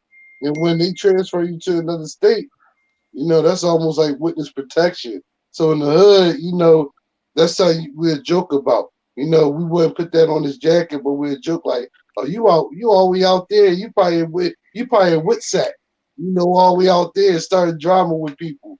So I understand why he did it, and it goes back to what Twiz said too. You gonna say a little joke and stuff like that, so you can find Facts. Jed limelight in that little so-called beef, man. But it's nonsense at Facts. the end of the day. It's what Twiz said, and what I said earlier, man. I'm trying to look at what rapper will make this nonsense stop. Like, when is this going to be the last one? So, like you said, hopefully it'll be like Gucci Man or somebody bringing this stuff to an end. Because it's too much killing, man. It's too much. So, guys, Facts. King Von's sister, apparently her name is Kayla B. Shout out to my guy, Big Chuck, Death of the Clout Chaser. He actually posted this up on his IG. Kayla Definitely. B, King Von's sister, said, on demon time, in the house, on house arrest, get in the streets. That's true. Twiz, can you be on demon time on house arrest? True, man. I just feel like, we're talking about the same guy that wrote a letter to Wendy Williams when he was locked up. I mean, so it's like, bro, bro, you was in jail just Facts. writing letters to Wendy Williams. Like, he was a whole That's different facts. guy. Now you coming out, it's all entertainment. Like, these guys take it as entertainment. And I saw somebody in the comments earlier, it was like, Chicago is only tough in Chicago. Bro, they go to any hood. Y'all act like these guys was from Atlanta and they came out Chicago and did that, bro. It don't matter where you from. You know what I'm saying? Right. And we not siding with no Chicago, bro. At the end of the day, like, you know what I'm saying? We from Philly, bro. Like, nobody homicide rate was higher than ours. You know what I'm saying? Like, y'all better check the numbers, bro. And we don't gang where we from. So it's serious out here. So we talking off Real of principles. We talking about Mm-hmm. principles, fundamentals. It's different. You know what I'm saying? We come from a whole different culture from our city, bro. So nobody get it twisted in the chat, bro. We ain't siding with nobody. We talking real street politics on this joint. This is the hip hop panel. This how we carry it. Right. We don't sugarcoat feelings, man. And we non-biased to this shit, man. Like, Facts. much love to the whole Chi-Town, man. Yeah. But, like, Facts. people in the comments, y'all get it misconstrued, bro. Hey, that's all. You guys know I'm a huge Lil Durk fan, but I'm on here, talking about how NBA YoungBoy to a certain extent is comparable. But I got a feeling that just like NBA YoungBoy is going to give Mimo 600 the Ja Rule 50 Cent treatment, where Ja Rule tried to treat 50 like he didn't exist. He would never mention him back in the day. I don't think NBA YoungBoy will mention Mimo 600, even though he called him an informant. I don't, just like Lil Durk, like you're saying, will not do a full-length diss song. He's way past that. He had done that at one point against Tyga, when Durk was here and Tyga was up here. But right now, Durk is up here and NBA YoungBoy's here. Why bring him up? Why bring him up to the next level of superstardom? And maybe one of the reasons NBA YoungBoy isn't as far as Durk currently is because of his incarcerations, his house arrest, not being able to go to those shows like I mentioned earlier. But Durk has faced his setbacks as well, from gun charges and shit like that. Facts. That's true. That's true. No, I think NBA. I don't think NBA is too far off as a star from Durk. So it goes back to, like you said, like, I don't think he's going to really respond to Mimo 600. It might be like some subliminal stuff. If he do say something on social media, he's not going to add on. It's going to be something like that.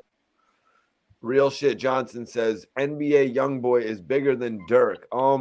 What artist did Little Baby do a duet? What artist did Little Baby do a duet album with? That was Lil Durk. That enabled Lil Durk to go platinum twice this year.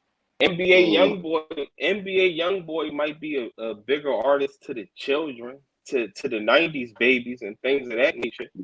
we talking about Dirk. Let's talk about when Dirk first came out. Like, you know what I'm saying, back when people like Dej Loaf and them was lit.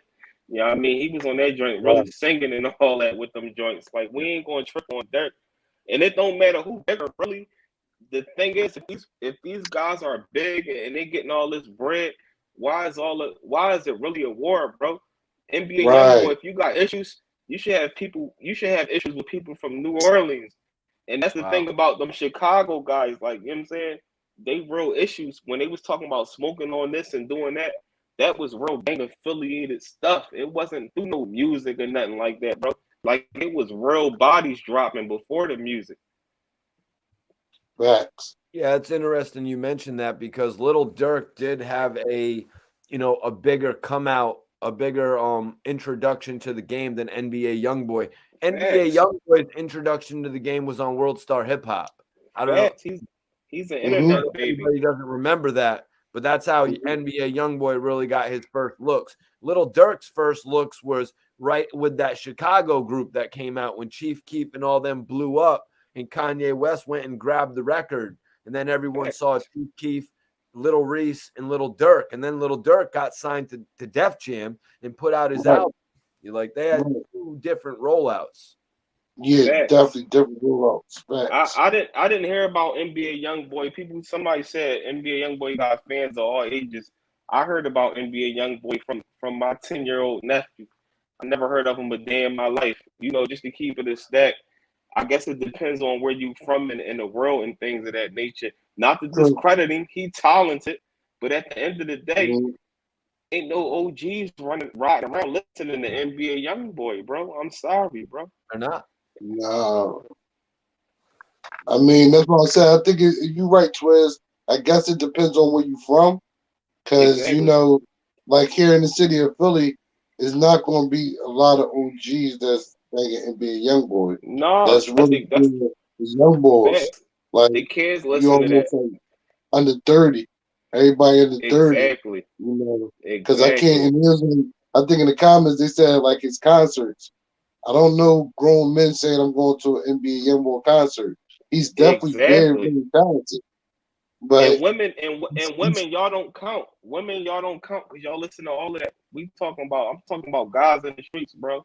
I never seen no grown man that get busy in the streets riding around dumping no young boy. Like, and not saying his music ain't trash, but come on, bro.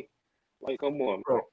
Bro, I'm talking about when NBA YoungBoy blew up on World Star like mad years ago, like 7 years ago, when he first got put on, when he was actually fighting a body. I don't know if you probably don't know about that, Twiz, but that was one of the first things that attracted everybody to NBA YoungBoy is that he was fighting a body, and that's what it said on his World Star Hip Hop description.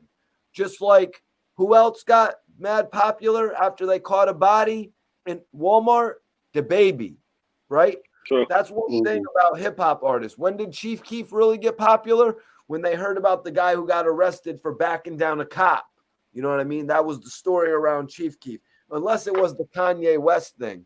You know what I mean? A lot of the stories supersede the artists. True. I'm not discrediting him. He made great music, and somebody said Birdman loved YoungBoy. Birdman is a businessman. He loved Tiger. He loved Nicki Minaj. He loved Drake. You know what I'm saying? You know what I'm saying? I'm not taking away from the God talent. You know what I'm saying? I'm just saying, you know. So, y'all, let's talk about Lil Tim, man. Let's talk about Lil Tim.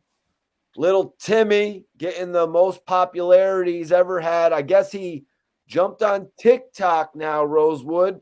You won't believe what his TikTok name is, Rosewood. I wouldn't be surprised, whatever it is. It's Jump Out Lil Tim. It's Jump Out Tim on TikTok. So, Rosewood, first of all, what's your take on him taking that name, Jump Out? Have you ever really heard of this moniker before, like the Jump Out Kids? Like he's Jump Out Tim now. Well, I know where he's coming from with it. In Philly, when you say Jump Out, it's usually the Jump Out Boys, and that's the narcs. That's the cops running the block. So when somebody says Jump Out, or Jump Out Boys, or they're saying Jump Out period. Oh, we thinking about the cops. So that's in Philly. I don't know about anywhere else, but I know why he's saying it because he helped out and he shot Vaughn. So he's using that, for more this publicity and to put the limelight on him. That's all it is. That's all it is. This is really all he's got, huh, Twiz? This is pretty much what his career is nowadays. I just want to point Facts. out, that he kind of messed up. He dropped the trailer for his video, right? You know, the trailer for his video when he's smoking the big blunt, he has the shovel. Facts. And then the judge told him, no, you're not releasing that video. You're not going to capitalize off of what you did. He made a mistake, Twiz, because he dropped the snippet and it did 500,000 views. He should have just dropped the whole video. Facts, man. All I know, man, is I wish that like the laws that y'all guys be having in them other states, Atlanta and all that, bro, and all. I wish we had them laws out Philly, bro. Cause it ain't nobody from Philly that you not getting no type of bail. I don't care if you a billionaire, bro. You not getting no bail for nobody, bro. They making you sit. You know what I'm talking about? So, at the end of the day, it's like, I know laws is different, like open carry and self-defense. Like they don't play that out Philly, you know what I'm saying? So, I guess he feel as though he spoke with his lawyer and he probably how Lil Tim moving, he probably feel like he gonna take that case in self-defense, bro. But it is what it is, man. Them guys is like, it's crazy how the world works. That's all I can say. And I'm not saying that Bond was an angel, not to cut it off, but at the end of the day, I am going to say that was a man that was willing to put his hands up. If somebody come to your block and they start punching on you, and you got 30 people out there, is the first thing that you're supposed to do is pull your burnout. Because where I'm saying the era I come from is if somebody come to your block and they pull their burnout, then you send them out. That's when the shooter counts. You know what I'm saying? But if somebody coming up and they come up to somebody on your block and they smack somebody, and everybody out there is scared, and somebody got to pull a burnout, bro. That ain't, bro. That's sucker stuff right there, bro. Facts. So Rosewood, Lil Tim dropped a new record, and this is oddly enough right around the same time, or he's promoting a new record, but this is oddly right around the same time that NBA YoungBoy is dropping this joint, O Block Pack getting rolled up. Are these guys in cahoots, man? They're dropping disses. Like Twiz was just saying, like, dude's home from jail, counting this as a victory and shit. Thanks. Yeah, they definitely put a plan together.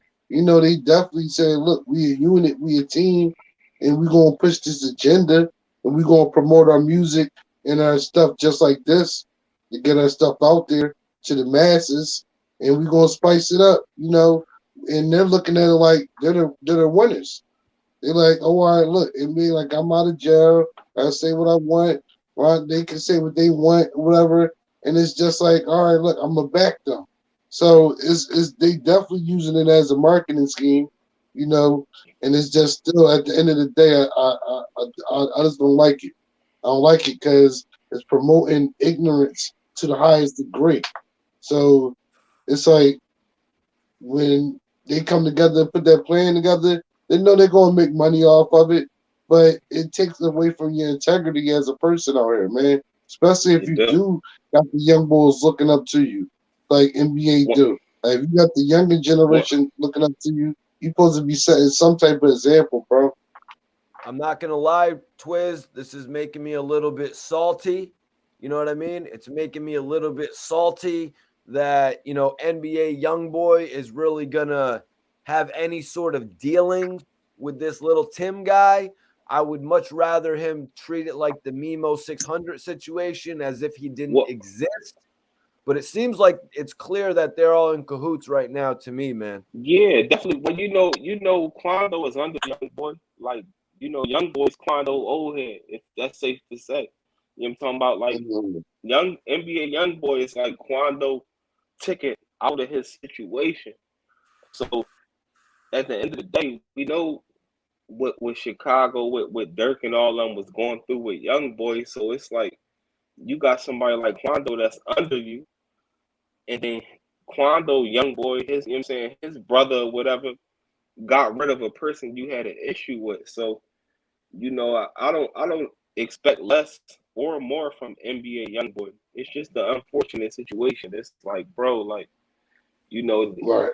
NBA looking at it like you got rid of a problem that I had. You know what I mean? We showing that these Chicago guys ain't as strong as what you saying, what people think they is.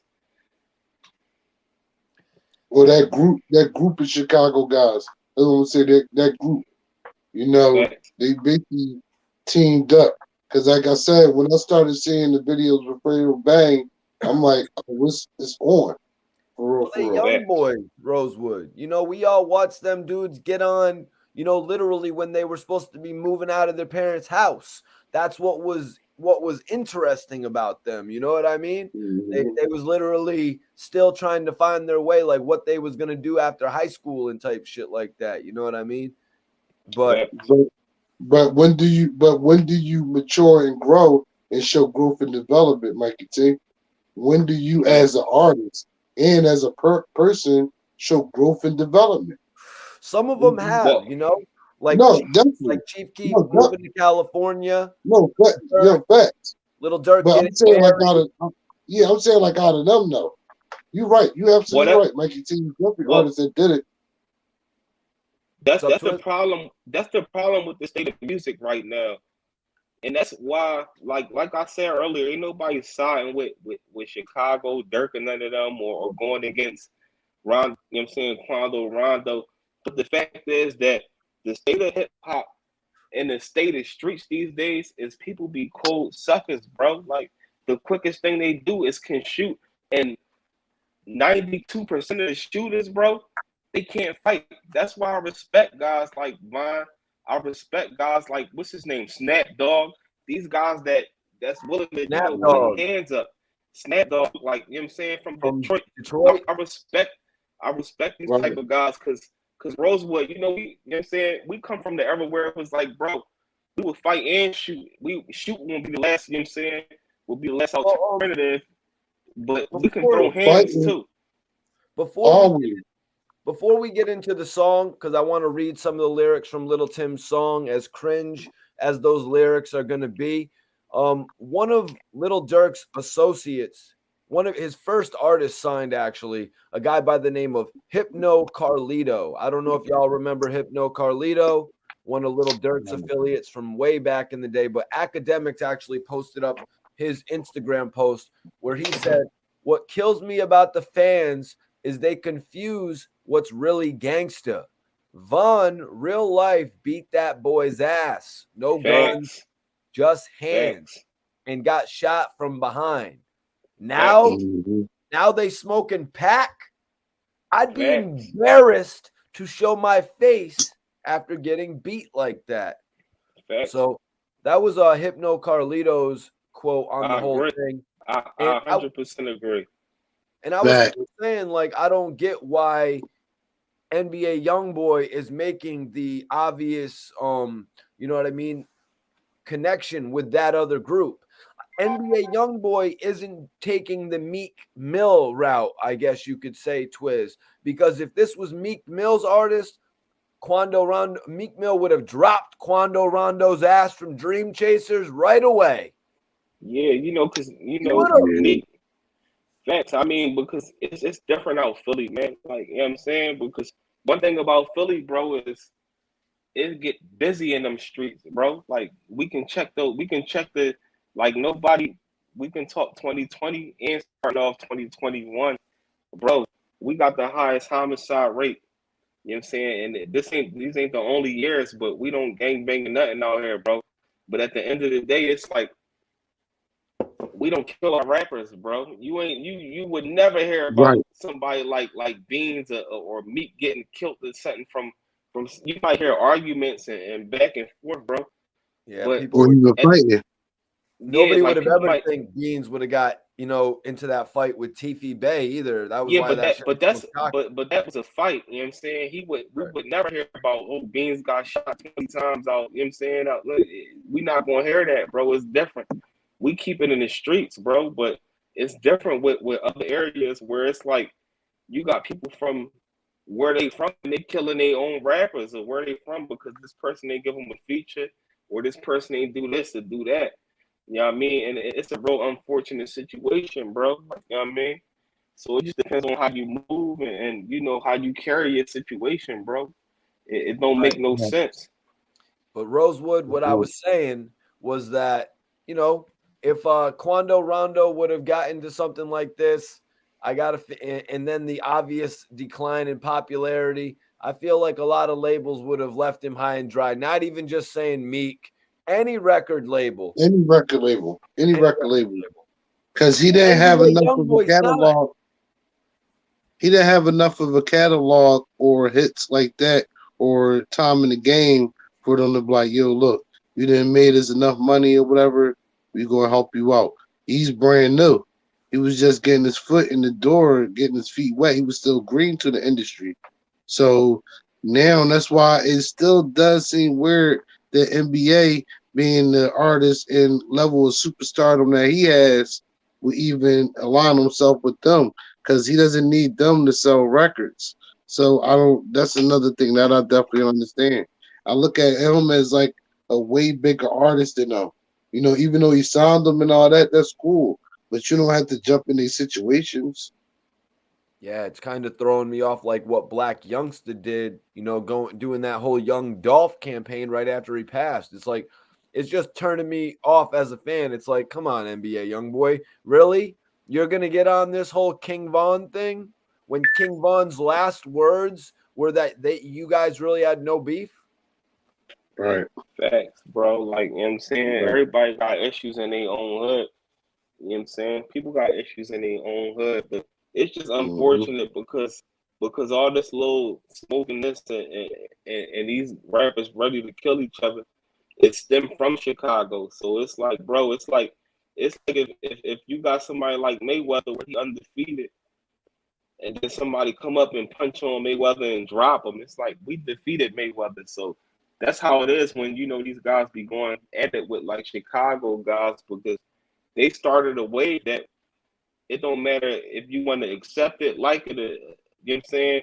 Whatever. Like Chicago started a wave that every state in this world is following right now. You can't say nothing Yeah. about Yeah. smoking this or doing that. That come from Chicago, bro. You know what I'm saying? It's Mm-hmm. just all facts, bro. Like That's facts right there, Twist. So let's get real into this rap. little Tim joint. Let's get into this little Chim joint. Did I just say little Jim? Little Tim, excuse me. So let's take a look at. So I listened to the little audio that was released. He said, "You really capping. You really never pull up. You know what happened. You should have had them pistols." So little Tim, basically, you know, pulling their cards and saying that these aren't the guys who ever pull up. They don't pull up. They just be capping, is what little Tim is saying. Well, I mean, my reaction to that, Twiz, before yours, you're on house arrest, man. You are federal property right now, man. Nobody wants to pull up Yeah. on your ass right now, man, unless they're just crazy. Twiz? Yeah, bro. It's like I said before, Von ain't want to rock Rondo, bro. He didn't want to rock him, bro. If he wanted to Right. rock him, if he wanted to rock him, it wouldn't have been no hands thrown, bro. These guys out here that's really going to war and all that. You think they coming up? You got like these guys, these dudes, these BDs and all that. You think they coming up punching on the BDK? Like you think they gonna come up fighting? No, it's straight gunfire, bro. If that's the case, people like Duck would have they wouldn't have court Duck how they court him. They would have came up and been punching on him. It's Yep. not Right. that, so it was a different level. It's like this industry stuff. You was running your mouth, I'm about to punch you in your mouth. And that's what these young boys they lack in that now. And that's what I, Mm-hmm. I liked about how he approached that, bro. But for some Facts. reason, you got all these people on the internet, these fans and these supporters, where they talking about, oh, I respect him. He was supposed to do, bro. When was Quando Rondo or anybody life in jeopardy? When was it? Right. When Right. was it?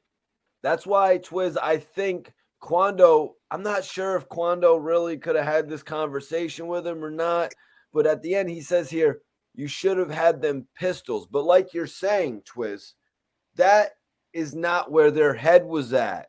That's not where their Facts. head was at. This is somebody that they knew. This is somebody that they were going to more than likely continue to know via the music industry, whether it was in studios, record labels, shows, Right, any type of gathering. They're always going to know each right. other. And that's why Facts. I don't think Little Tim understood the gravity of the situation. Mm, true, true. That's true. Look, Lil But Tim, Rosewood, Lil but Tim was he was scared. He was scared. You know what I'm he's talking about? scared. Like Little Tim shot sitting on his back pockets. It ain't like Quando Rondo and Von was getting the fair one where Quando throwing them back and Von throwing Hmm. them back where they both on their feet. Von was trashing Quando. He was You know what I'm losing. saying? He He was got Right. punched trashing in the stomach. and He lost yeah, all of his hair. Poof, poof. yeah, You know what I'm and saying? Like, little Tim was sitting on his back pocket, so he got dropped. He sat down. He sat there for like 30 seconds and was like, "Oh, I got my blower on me. Let me just blow this jump."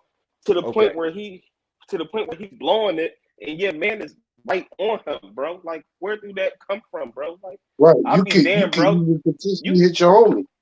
he could have exactly. He could have came up and started pistol whipping Von the same. He could have smacked him in the Right, joint right. 5 Right, right, times. right. But Yeah. Twiz, he was too Rosewood, he was too worried about getting his ass whooped, is the thing. He was too worried Exactly, about that. because he But can't No, fight. you're right. Twiz right Rosewood, He too. can't fight.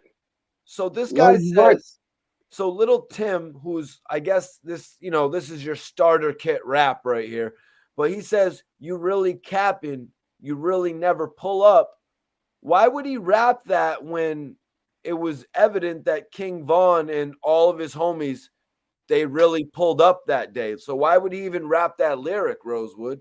I mean, you be in the studio with a lot of these rappers, man. Is this kind of just like a starter kit rhyme? No, it's just basically like, yeah, the first little jab, and you throwing out stuff that may be true, may not be true, exaggerating some stuff, you know. So it's just like, for people to feed into it and try to dissect the bullshit, because that's all it is, for real, for real. So he said 150 on my head. I'm a roll until I'm dead. Um, was he talking about rolling some good cush up, or he just probably meant like roll in this life, in this existence until he's dead? Mhm. He's obviously referencing 150,000 that might potentially be on his head right now. Um, what do you think about that, Twiz? I mean, he ain't Yeah, out rolling like he used to. He's got the feds on his ass.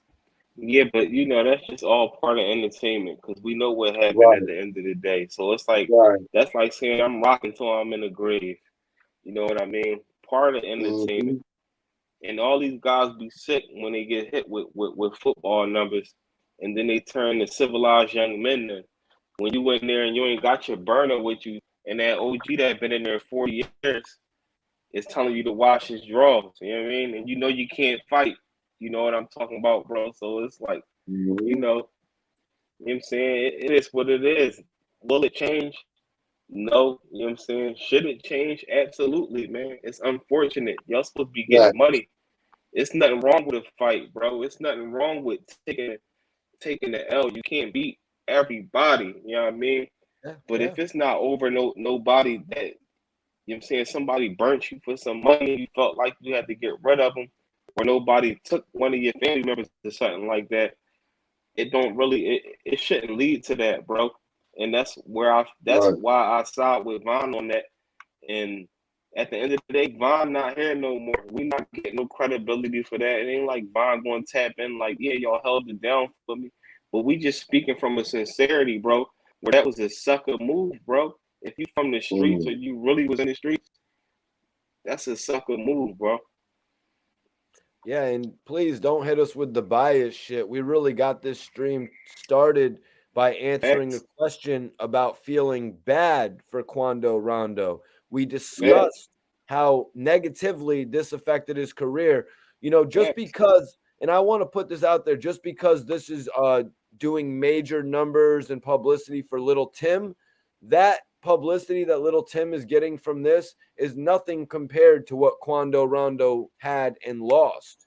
Let He actually it, had a Right. career facts. where Quando Rondo Facts. could make $5,000 every day. Little Tim cannot make $5,000 every day. I'm sorry. Mikey, what you just said was crazy. Now look, y'all, just listen to this. Mikey just said what Quando Rondo lost. Not only is he losing from music, but how much money do y'all think Lil Tim they had to pay for him to get out? And where did that money come from? Money that's not getting re-put in the pot. So you got somebody Right. like Quando Rondo Right. that had to dig out to his assets. He probably in debt right now.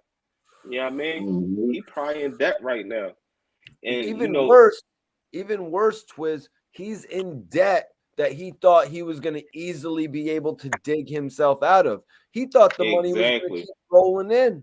He thought that shit was going exactly. to keep rolling in. Like right now, Right. YB, young boy, NBA young boy, however you want to refer to him nowadays, um, he gets so many streams that this makes sense. But I mean, I'm gonna go listen to some NBA YoungBoy music tomorrow, probably. And probably 50 to 100 people, the people listening to us, are gonna go listen and stream YoungBoy or Little Durk or King Von. I don't think none Mhm. of us are going to stream Quando Rondo. Sad to say it. Facts, facts. And I they, don't you think know what I'm that's saying? yeah. And the people that is streaming it, they streaming it because of the beef. And I also said Mhm. somebody said that somebody in the comments said that it, you know what I'm saying, it don't make him a sucker because he was a shooter. Yeah, dude, it take a level to shoot because everybody not shooting. I'm not going to trip on that. But you are a sucker if somebody is coming up and they're punching on your man, and before you will go up and knock him out and trash him, like whatever happened to that? Like y'all mean to tell me that Little Come Tim on, man. It's couldn't just have got like, up and started punching on King Von? That's what make you a sucker. what is it? You saying like It's about morals. It's about honor. You know what I'm saying? And And like, integrity. I think Integrity. exactly. Carlito spelt it out pretty right with his statement. But before we move on to Little Dirk uh linking up with Gucci Man. So Twiz, you think ultimately, maybe this is a conversation for another day, but I want to ask you both. Twiz, you think Little Tim is going free from this, or is he going to have to do some time based on maybe some gun charges, being a It felon in possession of a weapon, maybe, or is he going to go free for this whole thing? it depends. It depends on they state laws. Like I said, we from Philly, man. So our laws is different out here, bro. Like you ain't getting no bail for nobody. You know what I'm saying? So if if if if you in a state where they can try to prove that it was self defense and Lil Tim had the right to have it, and he can make it like I felt as though our life was in danger. But the only thing with Mhm. that, and what y'all people realize is y'all talking about we riding with old block. We don't care about old block. We not from Chicago. We ain't getting no check from these guys. But at the end of the day, if Little Tim, the only way Little Tim can beat that is he's going to have to make it like he was in a situation. So let me ask all y'all this: if Little Tim, when he go to trial and he get on the stand and he say, I felt as though my life was in danger, because that's what it's going to lead to for this type of case for him to beat. Y'all still gonna get from the same respect. Oh, he was a shooter. He was so you know who else was the shooter? So was these cops that was out here killing people. So y'all respect them too. Y'all sound dumb, man. If y'all don't get out of here, bro, y'all talking about some shooter. You know when a shooter get respected? A shooter would have got respected if when Young Dolph got ran down on and the people he was with got with them guys that was trying to get with him. That's when the shooter get respected, not because Mhm. of this Mhm. situation. Ain't nobody in that area have no type of burn on them or nothing. What y'all talking about, man? That's this internet life, man. Y'all be tripping on this joint.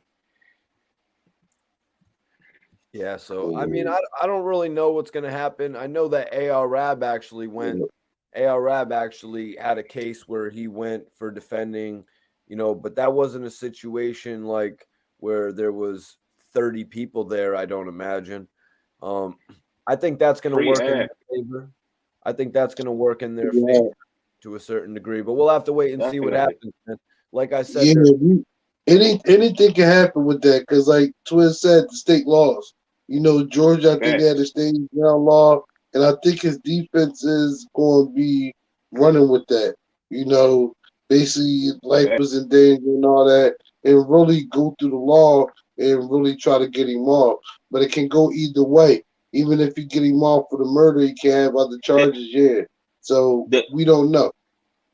facts. The only way he can beat that is if he proved that he was threatened and he was scared because of who he felt as though Von and them was. Right, So for all y'all that's out right. here, you know what I'm saying, all super hype at the end of the day, that's gonna be his argument that he was scared for his life, he feared for his life with a group of guys that didn't even flash a burner. So at the end of the day, that's the only way he's gonna get rid of that. Self defense, I was scared for my life because these guys is known as Mhm. dangerous guys, and I wasn't trying to Right. get my wig blown off. Yeah, because they're going to use Bond's reputation against them.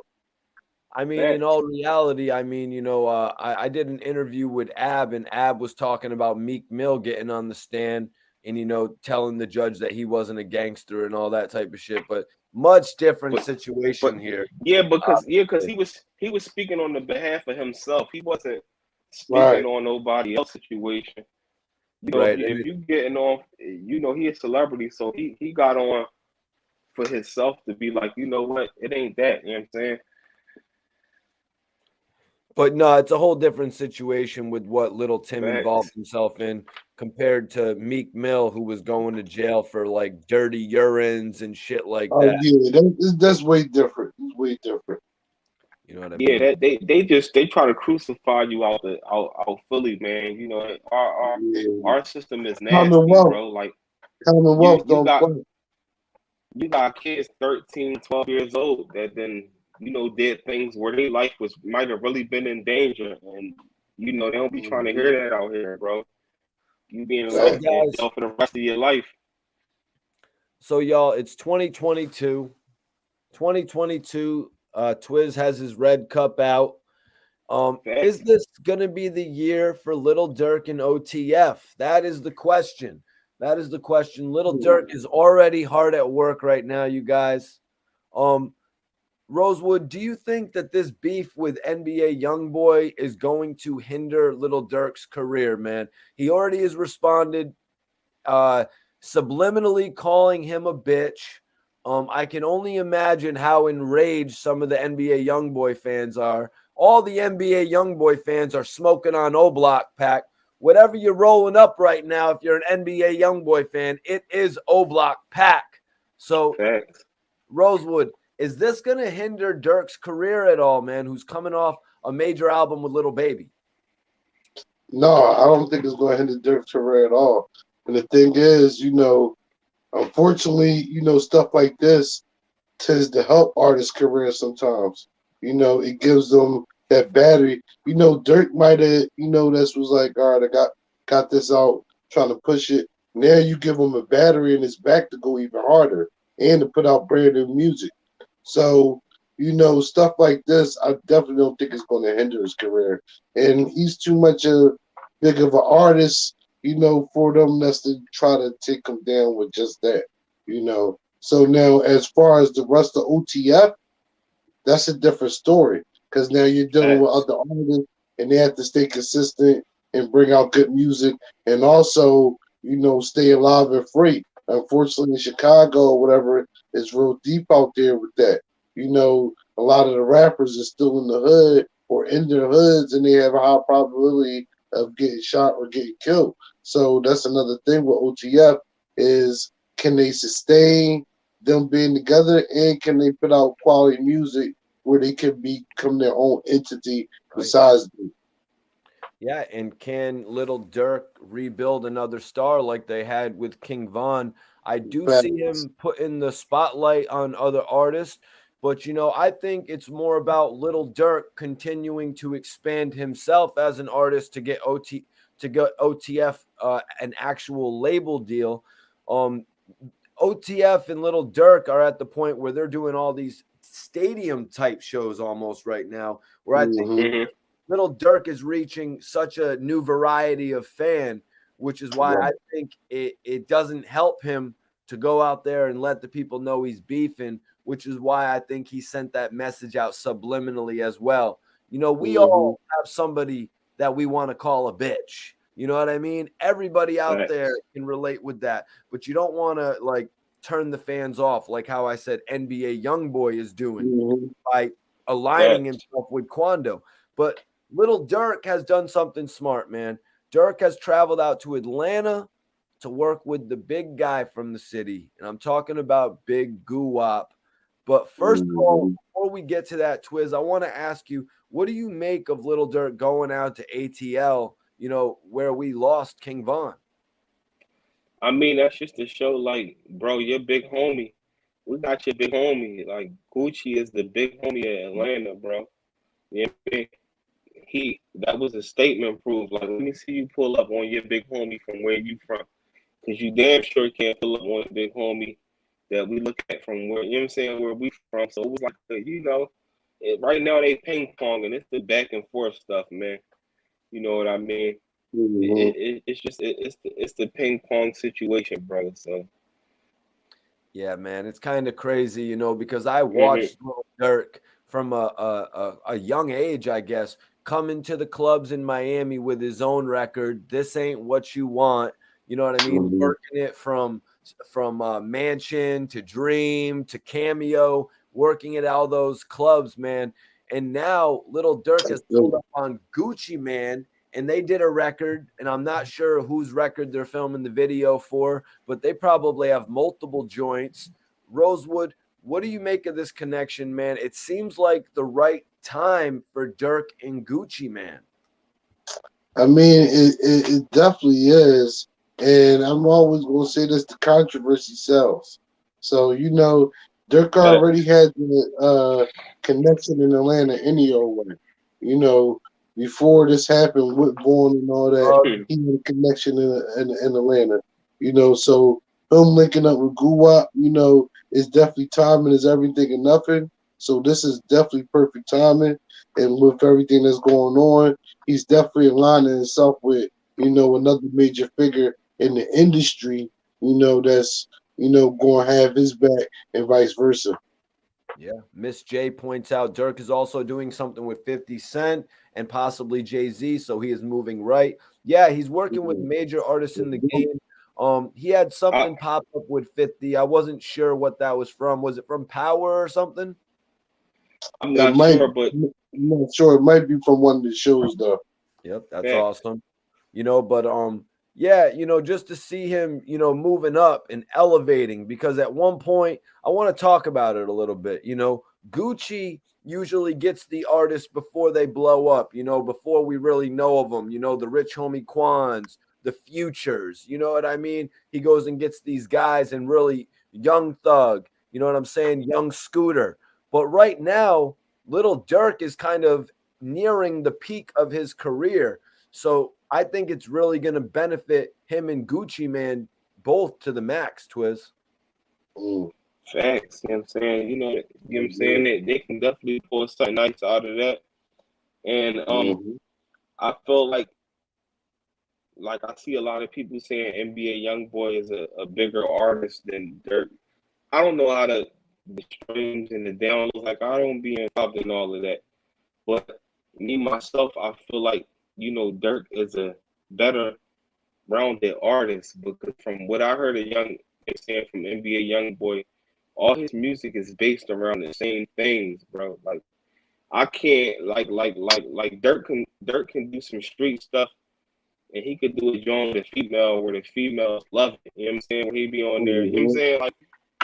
Like I seen him being versatile on his joints, bro. So at the end of the day, it depends on what you saying, what you rock with, bro. It's not even about who's the bigger artist. We talking about principles, you know what I'm saying? Right. Respect, you know what I'm saying, character, all of them type of things, you know, honor, you know what I'm saying, being honorable, all these type of things, bro. So at the end of the day, bro, you know what I'm saying, it is what it is. Like, we know Vaughn is gone, ain't no bringing him back, but it was a sucker situation. That's all I'm saying, bro.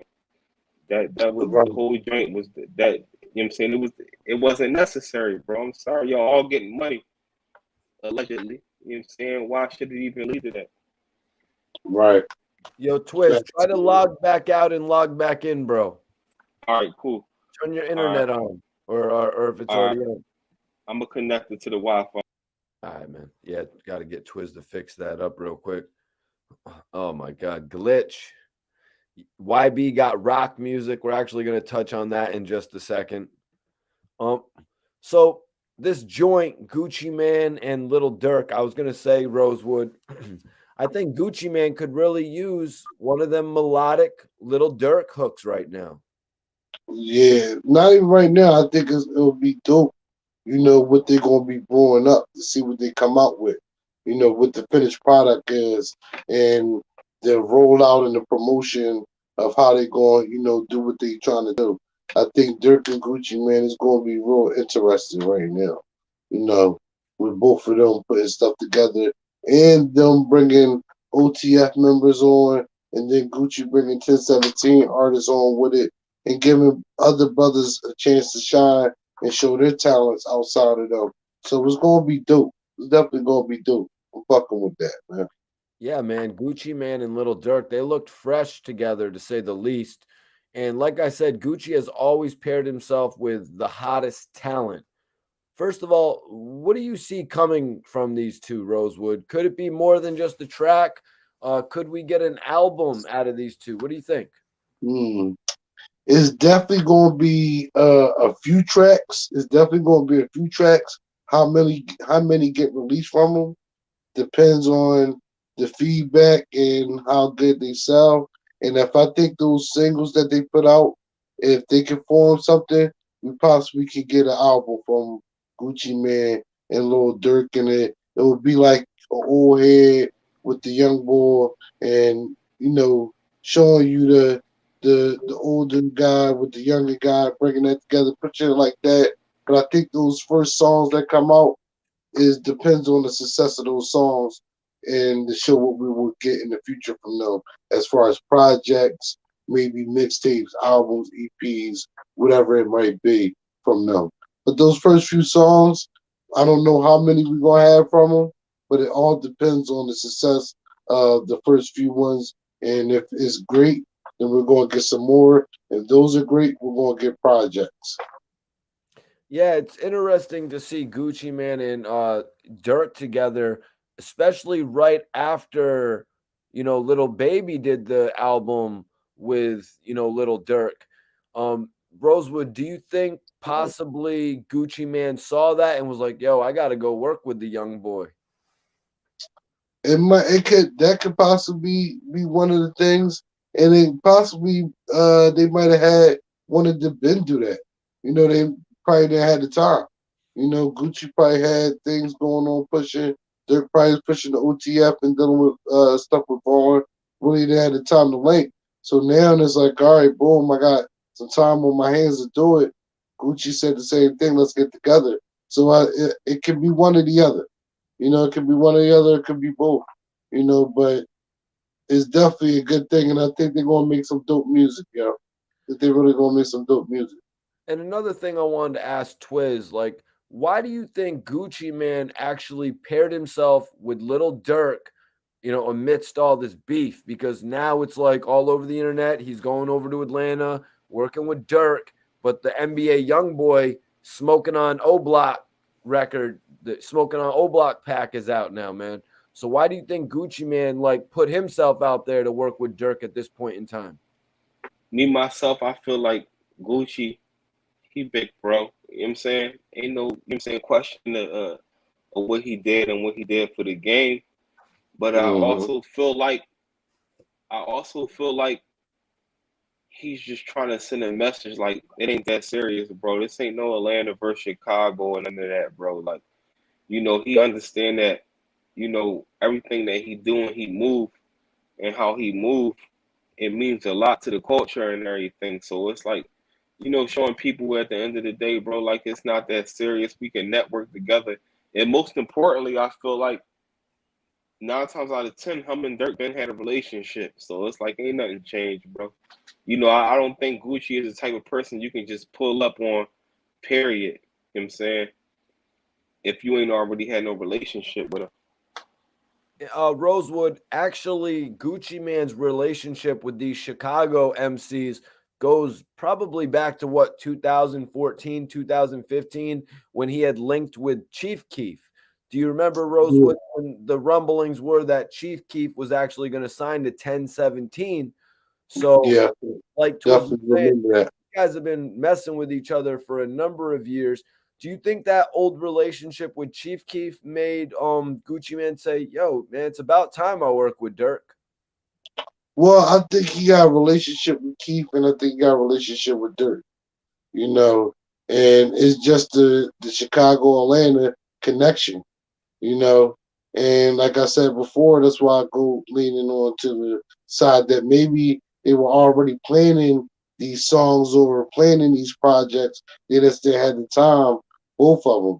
Now they had the time, and to go with you were saying earlier, you know, when Twiz said he's the big homie, you know, he put himself in the situation. Gucci, that's Gucci. Gucci don't care about none of that. He rock what we rock with. He do what he want to do. He's gonna go back, go at it like that. You know, so if we already had something planned in the works and we can get it done, we're gonna get it done. We don't care about that. So that's one thing with Gucci. So I think it's just that Chicago Atlanta connection. You know, he got a relationship with Dirk, he got a relationship with Keith, and probably several Chicago artists. That's just how Gucci is, man. He shows love. He shows love to the up and coming artists. Yeah, and honestly, I just want to say, I think this could be Gucci Man's ticket to selling another album, to do a collaboration with Little Durk. I think this could be the next big album in Gucci Man's, resume. Twiz, do you have anything else you want to say in regard to Little Durk and Gucci Man pairing up? Facts, man, facts. You know, I feel like it's good for the culture, but even before I say that, y'all, man, salute to everybody in the chat, man. I don't care if y'all disagree with us or whatever. It's all love, man. We go back and forth. This is the hip hop panic. You know what I'm saying? But you know, I just gotta ask y'all, man, just hit the like button, man. I don't care if we Mhm. had back and forths or whatever, man. These Hit is our that like button. barbershop conversations. It just take a second just to punch that like button because if y'all knowing y'all supported the channel or if y'all new to the channel, this is what we do on here, y'all. The topics Right. change and our ear is always to the street. So just hit that like button. But Yeah. you know, back onto the Gucci and them situation, bro. Like it's good for the culture, man. You know, Gucci is from a different era. He's from the original era, early 2000s and things of that nature. Hmm.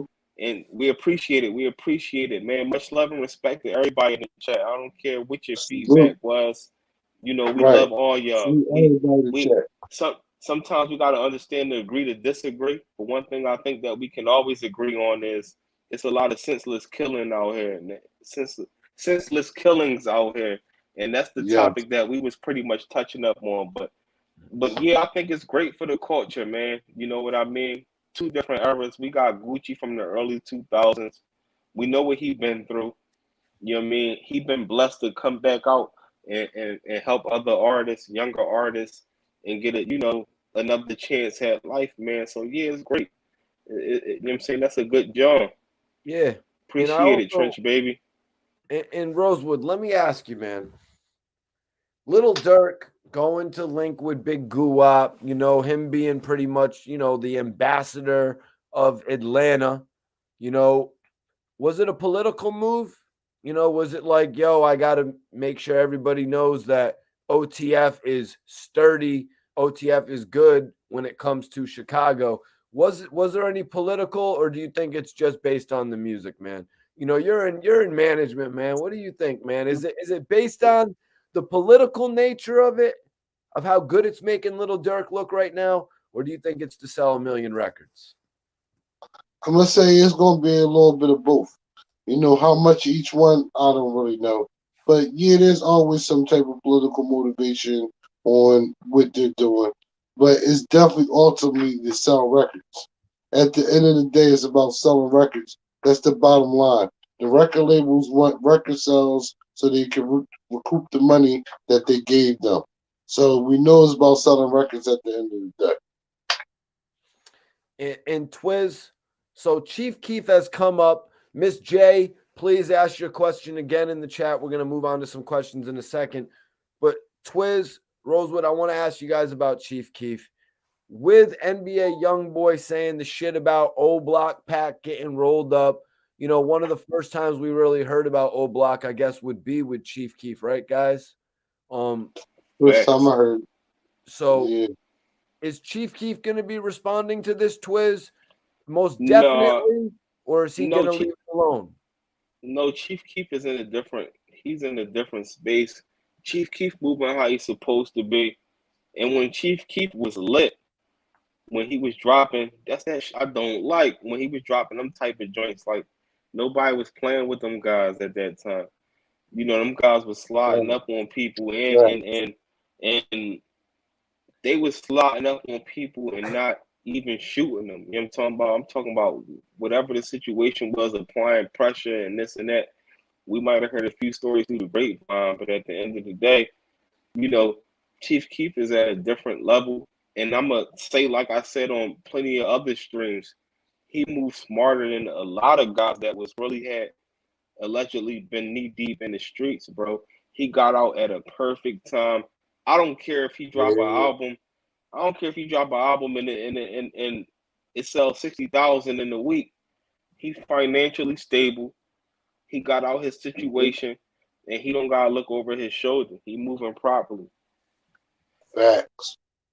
Facts. Oh yeah, man. Hell yeah.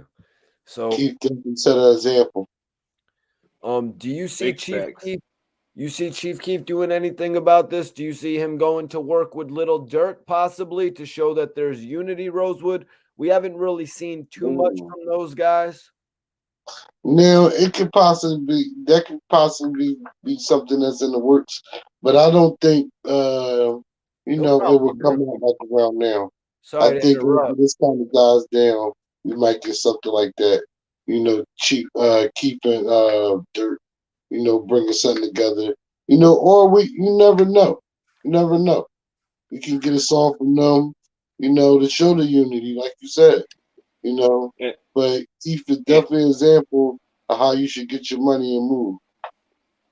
and Yeah, I'm not Lenny gonna hold Kravitz. y'all, man. I'm not gonna hold y'all not to jump off topic, but I'm more upset with how Chief Keef and Lil Durk and O Block and all them worked out. I'm more upset with that about I'm more upset about that than what's pretty much going on with like Von and all of these guys. Like because it's like I feel like they would have been more strengthened as a team if they could have Yeah, put aside the emotional, the feelings and all of that. You know, it would have been stronger. Like I feel like Chief Keef should be the Jay-Z or anything of O Block. You know what I'm talking about? They would have yeah, been stronger. And it was the separation. And with that separation, it kind of broke them down a little bit because, you know, they could have followed Chief Keef lead more, bro. Like, you know what I'm Yeah, saying? I think Twiz, it might have had to do with Def Jam coming in and signing them up, and then Def True, Jam and Interscope, kind of splitting them up a little bit. You know what I mean? mm, true. very true. But I Good point. totally agree with what you're saying. I think it would have been dope if they could have kept that central group together. But Right. Facts. a lot of those guys didn't have the business in line. You know what I mean? Like They Fredo didn't. Santana, rest in peace. He'd be destroying the game right now. You know what I mean? True, But he would he be. passed away. He'd be killing the weed game. Probably be just as big as Burner. Right. They Yep. were young. They were young Yep. from the hood. They didn't know. They're just Yep. starting off. I definitely salute them though, you know, and I salute everybody that came from out of them trenches and made a way. But I just feel like once you get out, if it's not nothing directly in your hood where it's life threatening, I feel like it's not worth it. You know, you get in the music industry to get a bag. not to prove Right. your street credibility. And that's the downfall to a Right. lot of these artists these days, bro. Right. Or Yeah. use your bag to prove your street credibility. It don't make Facts. any sense. Facts. And before you just take a bag, you better make sure that bag comes with a plan. Some of these dudes, they be Facts. taking the bigger bag rather than the bag that comes with the plan. You know what I mean? Facts. Skinny from the Nine actually explained that on his new interview with Academics. He took $1 million from Hitco rather than taking $250,000 from Atlantic Records. Atlantic had the plan. They had the videographer, the radio, the artist. They had Little Skies and all those artists he could have paired with. But he went for the $1 million. He explained that on Academics. It was pretty crazy. That's Too facts. pretty. Appreciate you. But yeah, so good shit on Chief Keef, you guys. Appreciate you guys for touching on that as well. I'm gonna bring it to the chat now. We're gonna open it up. We got some open questions. We might have a special guest tapping Yeah. in tonight. An Facts. artist And coming out of BK. Might have a oh special man, that's guest heavy. tapping in tonight. Yep. That's Open. dope. It's Dope. open questions, y'all. Ask us whatever y'all want. We gonna keep it a stack. This the hip hop panel. Y'all know how we Always. carry it. We don't play no games.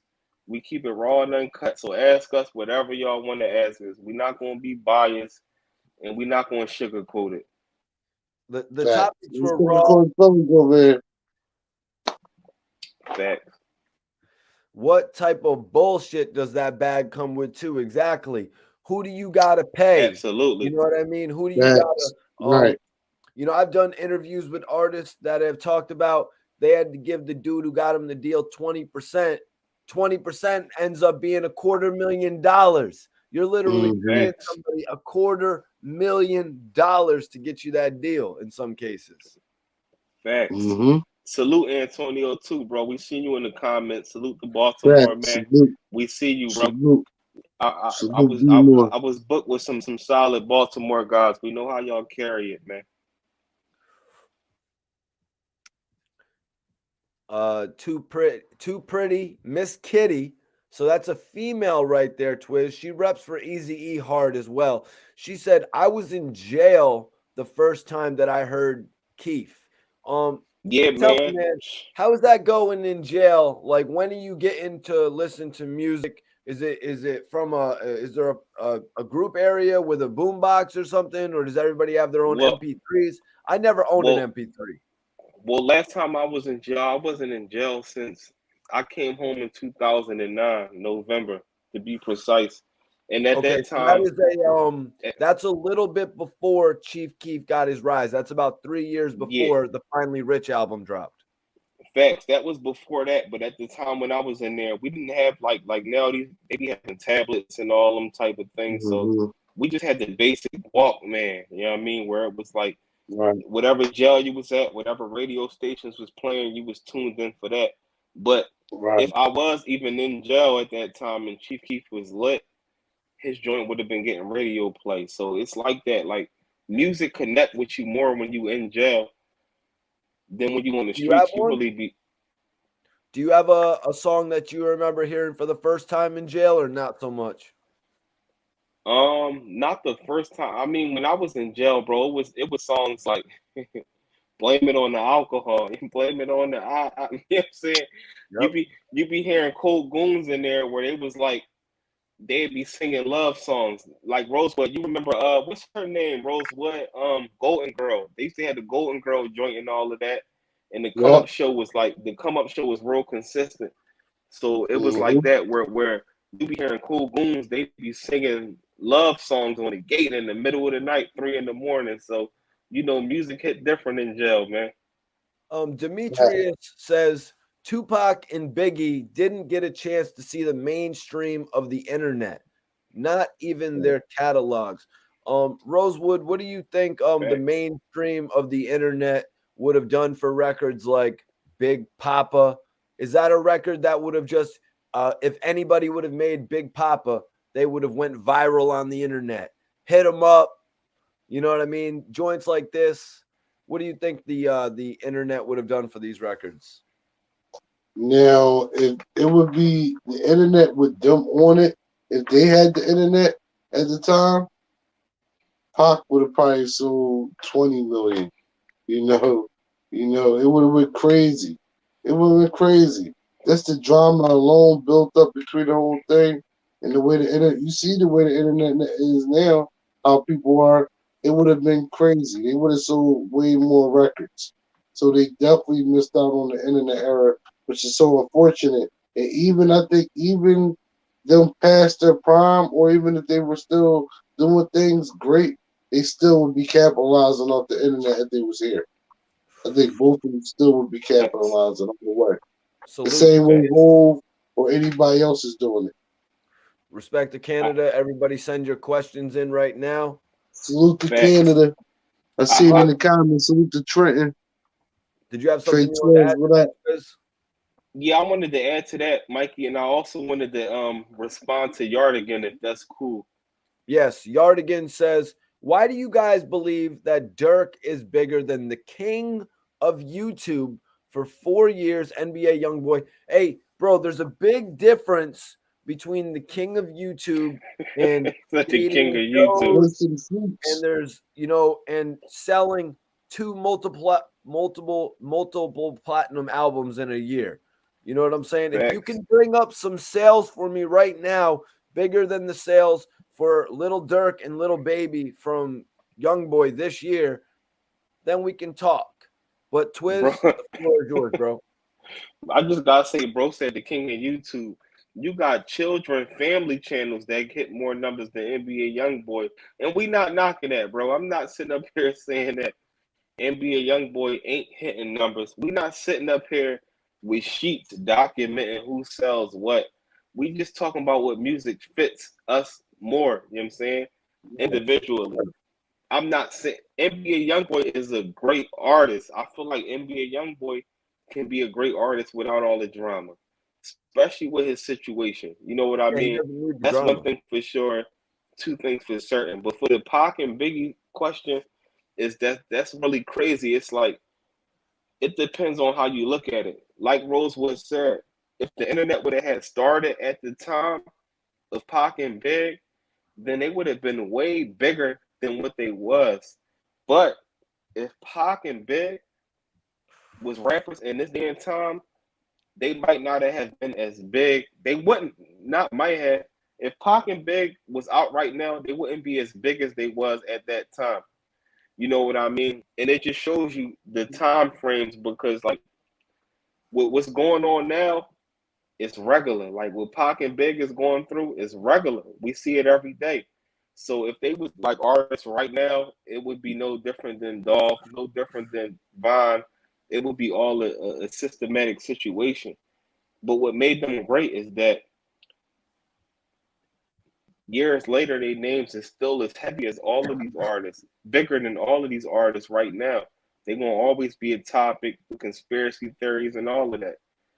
You know, Mm-hmm. Pac is like the Elvis of the hip hop culture. You still got people doing videos saying, "I just saw him in Cuba." You know what I mean? Right. So Mm-hmm. I just was tripping out. I was like, I thought Twiz was just saying he was just in Cuba and seen Pac. I was like, what? no, no, I'm I talking was about like, like the really, people with Twiz? the conspiracy theories and all of that. I was like, oh shit, Rosewood, our man seen Pac. But anyways, man, yeah, open questions, everybody. Send them in. We got another one here. I'm hoping one of you guys could answer. But our brother, the moderator, Iceberg, Nice bird. What up, my J? he said Pac would have broke Iceberg. Google. Pac, to answer your question, Pac would have broke Google and he would have crashed websites. Very great answer for that. Let me see. We had a great question here. I'm hoping one of you Iceberg. guys can answer. Ols 1017 TV says, do you think Gucci Man dissed OJ the Juice Man on the song Fake Friends when Gucci Man said we used to pick up trash together and trade it for Nintendo games? Do you think that's a shot at OJ? Yo, is Fake No, That's Friends a I don't great think it is. question. is Fake I Friends don't think the it new is. song? Is Fake Friends the new song that Gucci Man just put out, Ols, where he has his son in the video throughout the whole video? Is that I the didn't see the video for it, so I'm not sure if it has a Yeah, I video. didn't see the video either, but Well, when I did you just guys thought. hear Fake Friends? In the recent That weeks? that's a great question, and especially from the speaking on OJ the Juice Man, I feel like that was a great question, bro. It's like, you know, how many OJ would know the truth? But on top of that, we Yeah. got somebody like you, bro, that's like a true fan from the Oh, it time is. when that joint was jumping. Okay. It is. It is the joint. The Fake Friends. Gucci Man's actually doing the whole video with his son. And let me read this lyric one more time just so I can let it marinate. You know, he said, "We used to pick up trash together and trade it for Nintendo games." Okay, so yeah, they would have to pick up trash together. Like, you know how it goes when you were picking up trash and you'd pick up like a bottle, it was for 10 cents, a can was for 5 cents. So you'd pick, and then they'd probably, and from what I remember, the video games would be like $65, right? Mm-hmm. That would be a lot of work. But Yeah. OJ the Juice Man, and now that I'm letting this marinate, you guys, OJ the Juice Man did an interview on DJ Vlad, and he did an interview, I think it was with Sean Prez, though. And he did not mention being that young with Gucci Man to the point Right. where they would have been together picking up cans. Now, You got a point. if I remember any point in my life where I would have ever picked up cans with my friends, you probably would have been about 11 years old, 10, like 11, 10 years old, right when your mom taught you about how she would go and put cans in the thing and shit like that. So I don't know if you guys ever went through that. But yeah, so I'm gonna say no. Gucci Yeah, and Man, that's why I was saying that I don't think it was coming at OJ the Juice Man because I don't think they was rocking with each other when they were that young. yep. So yeah, I do not remember a part of that interview where he said they were together when they were 10 years old. So Gucci Man is obviously talking about somebody that he was picking up trash together and trading it for Nintendo games. But bro, that had to be a whole lot of trash, man. I could never get that much type shit, man. How the hell would they save the money all week or something, Twiz? I don't know, Um, man. You know I where I don't come know. from, bro. Where I come from, the people in the streets, he wasn't picking up trash. Yeah, Right. like That wasn't we one of the try. hustles. Yeah, we trying to get an 8 ball or something. The only people we was picking up A trash from double up. from. Oh well. Well, You I'm trying to saying. get double up. Old 1017 said, I remember the OJ Juice Man interview, and he said that they grew up with Gucci. He grew up with Gucci Man, and they used to pick up trash together, and they played Nintendo games. So yeah, I mean, if you're saying you heard OJ speak in an interview where he said that they would play video What, games together after well, having trash, Addison, what interview was that? well, I mean, Rosewood, it kind of answers the question. I mean, if Hmm. you heard the lyric from Gucci Man, and then Yeah. heard OJ talking about it in a song, I mean, in an interview, it kind of puts two and two together. Well, no, I just ain't never heard of that interview. Yeah. Never heard him saying that. Yeah. That's why I asked.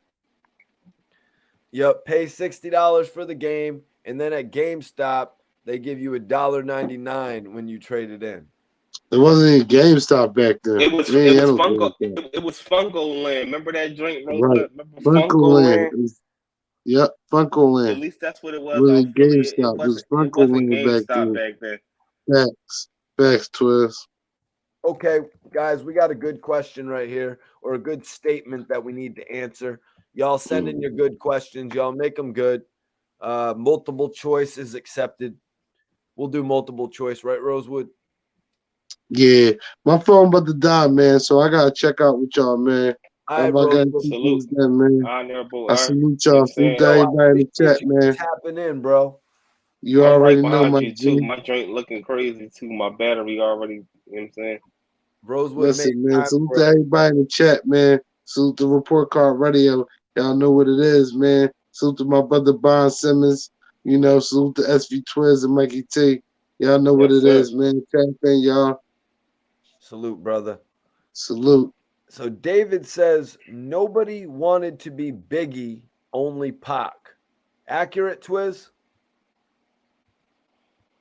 I guess it depends on where you came from. Like Pac was like Pac was real impactful for the hip hop culture. Pac was more than just a rapper. So, you know, that's But a hard Biggie answer did to.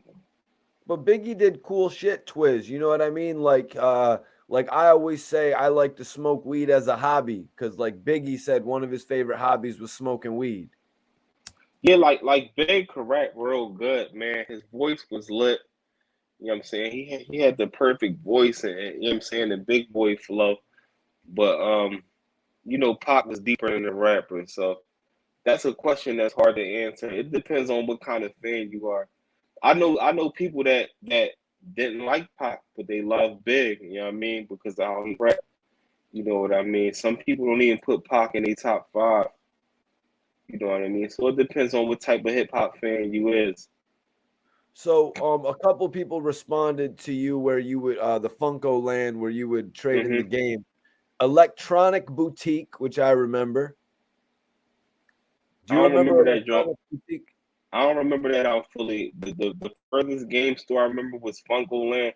Other than that, we would have to get joints from like Toys R Us and stuff like that. I guess it depends on where you live at. You know what I Um, mean?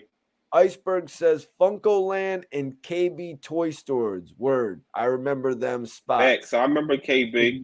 Yep, I KB. remember KB. Wasn't KB like the miniature Toys R Us? Facts. Something like that. Facts. It was. Too Pretty Miss Kitty says, I know some biggies. He gave fat dudes hope. He did. You know what I'm saying? It was like, how he was moving. You know what I'm saying? He was you like Biggie, Big Pun, them type of guys. Like, it was different. KB was hood shit. Oh, maybe I Real was wrong. rap. It was. I think that was at the mall. But yeah, man. Yeah, everybody send in your questions or let's take it. We're gonna do the last questions. Anybody have some last questions for us tonight? Definitely been an epic live. My guy SV Twiz came through. We had to talk about these new diss records going around. Facts. Facts. Twiz put me onto the Little Tim joint, and I was like, bro, well, you heard the NBA YoungBoy joint, right, man? And Yeah. it's just kind of crazy that they both have them at the same time, man. It just, I know. it's kind of like It's I see why they're both doing it though, because that's all Little Tim has. That's the only clout he has. His lyrics kind of it's suck too, but then it's NBA bit YoungBoy needs streams. facts. It's business and entertainment. It's just unfortunate that somebody's life had to get snatched. It would have been better, like, what I'm saying, to like the back and forth while everybody was still alive. You know what I mean? I don't feel like everybody mission is to get out of the trenches and provide for their families. So I don't feel like that, somebody's life should have got taken. But at the end of the day, it is what it is, man. It's a different time frame where you know what I'm saying, rappers is getting rid of other rappers, bro. You know what I mean? We come from the era where rappers was getting, if it was an issue, it was somebody from the streets that got rid of the rapper. Like, we could talk about Pac and Big, either one of them guys. It ain't like Pac came up, like Big came up and took Pac life. You know what I mean? So David says, I'm trying to get this comment right here. Pac wanted the fake out rap. Biggie was an artist. I'm trying to figure that quote out right now. Is he pretty much saying like Pac wanted to root out the fake in the rap music, but Biggie really just wanted to rap rather than be an activist like that? No, I mean, like Pac, we can't say that Pac, if that's the scenario that you pushing, David, I'm not gonna say that Pac was, faking out. Like Pac, you gotta remember his mom was a Black Panther. He come from a different. Pac was at a different stage than Biggie was. Biggie was, you know, counting on Diddy for his career, but Pac had a different determination, bro. Like, he was determined, like, at a different level. You know what I'm saying? So, you know, I know people question Pac him being certified because of like his backgrounds, and they be like, oh, he was a background dancer and this and that. But we gotta remember the years and things that when he was doing these things where like guys was pop locking and stuff like that back in the day. Like that used to be a wave. You know what I mean? Even nowadays, it's like what is these guys doing on their music tracks? They dancing, they got dances with it and all of that. So we can't discredit Pac because like when Pac back was in the corner, or if he had an issue with somebody, he dealt with things accordingly, bro. Pac, you know what I'm saying? He stood for what he stood for. Well, I mean, I think no. I love y'all. My bad for tripping on y'all channel. I don't I You thought good, you David? You good? I thought he was just saying that Pac was trying to get the fake people out of hip hop. Like I wasn't Oh, really that's what he was reading. trying to say. Yeah, I that's what I can't thought call he was trying to say. Biggie wasn't fake. You know what I mean? No, I don't think he was referring. I think he was saying Pac was trying to get the fake people out of hip hop, whereas Big wasn't worried about that so much. Big was just worried about being an artist. Yeah, Big was worrying about getting the bag coming from the Right. trenches. You know what I mean? Miss Pretty says Tupac wanted to help us. Biggie was trying to get money, but I think they was both good at heart. Yeah. Yep. I think that really says it all right there, Twiz. Yeah, that's a fact. And you can hear it in Biggie music. Biggie wasn't out here trying to encourage the people. You know what I'm saying? He like, I'm from the trenches, bro. Like, you know what I mean? I sold crack. I did this. My mom got cancer in her breast. You know what I'm saying? So at the end of the day, it's like I'm trying to get bread. I'm just like you, but I can rap. That's what I got from Biggie music. Yes, I don't think David was trying to say what Burt Castro is saying right here. Pac was fake himself, which is what Twiz was just going into. A lot of people try to call out Tupac before for his background when he first got his start with what the Digital Underground when they brought him on True. tour because they were so That's a impressed fact. with him. You know, a lot of people try to hold that against him, like you know what I'm saying. Like Twiz, let's say you're getting into the game and it's like 2008. You know, you take your real life. It's 2008. D4L. Remember D4L? Facts. I do.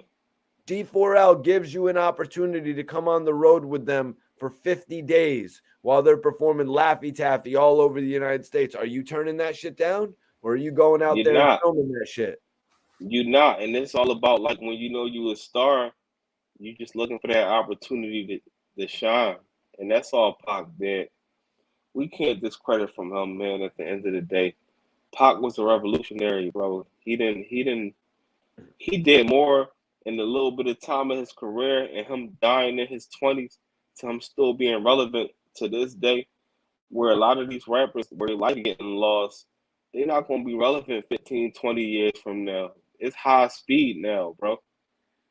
Man, we should really do this on another stream. But Burt Castro said it's funny how he started acting tough after Juice. And in the movie All Eyes on Me, it sort of shows that a little bit. Like, you know, sometimes Twiz, they say when an actor gets into a role, sometimes he'll get into a certain role that he can't even get out of. Well, well, I can't say that he was starting acting tough after Juice. We would have to have had heard a story of Tupac getting chunked, him getting smacked, or hands put on him before Juice, and it More was never so, no, more never so no Twiz. stories of that about Pac. Well, more so Twiz, not when he did Juice, maybe when he got famous. You know what I mean? Because like I'm just saying, like sometimes people like, you know, they start to feel like they're untouchable. Like once they get famous to a certain degree, like they kind of feel like they're like like how sort of how DMX was feeling. Like DMX True, was so famous that DMX thought that he could just drive 100 miles per hour anywhere he would go and he would get pulled over and maybe 8 true, out of 10 times or 8 out of 10 times they would let him go, Twiz. true. And but what I wanted to say was like back in that era where it wasn't the internet, you heard about rappers behind the scenes getting punched on and chumped and things of that nature. But we never heard that of Pac. You know, to call them fake, it just depends on, you know, how you look at it, bro. Pac was an entertainer, you know what I'm saying? So who knows if the things that he spoke on, he really stood on. I understand what you're saying with Juice. We could talk about above the rim and all of that. You know, he was great at what he did, but we never heard of him ever getting disrespected to his face. So you can't call somebody fake that never been backed in the corner and proven that they was fake. Yo, Twiz Belo has a great point. He says, "Why is acting different as a man than you used to act as a kid fake?" Very good point right there, man. Facts. And like I'm saying, like you really got to look at it in reality. Like sometimes a guy will act a whole lot different after he gets famous. You know what I mean? Facts. I will act a whole lot different after he gets famous, man. Let you know.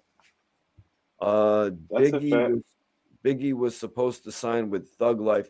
Is that really early on when I could see that happening as a possibility. all right, Dave, chill out, bro. Chill out. But yeah, listen, man, I appreciate everybody tuning in tonight. Listen, I want y'all to follow me. I want everybody on here to follow me on the gram. Everybody in here that follows me on Instagram. And the only way to ask questions right now, because we're about to log out, is to send a super chat. Super chat will keep the video going. You know how we do here. But listen, I want everybody to follow me on Instagram, y'all. Mikey T. It's Mikey T _ the movie star. I got it right here. Also, it is pinned in the chat. I want everybody to follow me on Instagram. I'll follow y'all back right now. I follow everybody back that follows me. Antonio says that long money change people, bro. Yeah, you know, like sometimes dudes will be thinking they're untouchable, and like a lot of people think that about Tupac when he started going into the gangster route. But I think it could also just be when he really got famous, and he back in the 90s being famous was a whole different thing than being famous nowadays. Like Twiz and Rosewood were saying earlier about the kids going viral on the internet this day and age. That was like Facts. normal shit to Big and Pac back then. Appreciate you for tapping in. Yep, yep. Good point about Common not getting punched on. Um, I was trying to have the homie come on tonight. My homie Bricks. Sorry to give it away. We're gonna have him on future episodes. Bricks. He's actually from BK. He actually reps with Uncle Murda's clique and shit like that. Twiz. I wanted to have him on Facts. tonight. But listen, I want everybody to follow me on the gram. Everybody who follows me right now, I'm going to follow y'all back. If you're not subscribed to the channel, subscribe right now. Also, like this video. Like this video right now. We got 97 likes. I want to give it up to 100 likes. SV Twiz, you want to let everybody know how they can contact you? Anybody that wants to Definitely, man. contact Twiz? Definitely contact me _Twiz215 on Instagram, man. You know what I'm saying? DM me. You know what I'm saying? Send a follow, reach out, man. We network and we connect with everybody around the world, bro. So, you know what I'm saying? Don't tip. We ain't Hollywood over here. We keep it raw and uncut. Check out the YouTube channel. You know what I'm saying? At the Hood Blogger on YouTube, man. And you know, we keep it pushing, man. This is the hip hop panel, man. Report Card Radio La Familia, man. It's only one way from here, and that's up. We carry it, man. You know what I'm saying? We all family on this joint. Salute to everybody in the chats. Like I said earlier, whether we had disagreements or whatever it is, man, we here for y'all. And we gonna keep that content raw and uncut, man. I'm going to post SV Twiz's joint. I want y'all to subscribe to SV Twiz as well on YouTube. Everybody go shoot Twiz a subscription. He's got some great interviews up. Plus, he's always going live and putting up new content as well. You know, we always appreciate him having him here on the channel. Appreciate it, bro. Hell yeah, appreciate that, Miss Kitty. On the way to Insta to drop all y'all shit. Appreciate you. I'll follow you back as well. Everybody go over to YouTube right now and follow Twiz. I appreciate you tapping in, Twiz. I know you probably got to get up out You of here. already know. I'm gonna stay on for a second while everybody goes and subscribes to you over on YouTube. But I appreciate you for tapping Definitely. in. You already know, man. I'm tapped in. My kids and all that probably sleep, but I'm gonna go up and, you know what I'm saying, tend to my wife and all of that. But you know, it's SB Twiz, man. Appreciate you having me, Mikey, bro. You know how we carry it. Report Card Radio, La Familia, and that's all I got, man. My brother, SV Twid. Bless you, brother. So Same everybody to you, bro. just go subscribe to SV Twiz right now. You can see our Instagrams up there, but I appreciate everybody tuning in tonight, man. Most importantly, you all, the fans, but also my co-host Rosewood, SV Twiz, all the moderators that tapped in, Iceberg, Schizo, I see you, man. Everybody in the chat, much love. We will see you. So, I lost my voice, Twiz. Close us out, brother. you know what I'm saying? Only one way from here, y'all. That's up. Report Card La Familia. Y'all know how we carry it. Shit. Let's get it.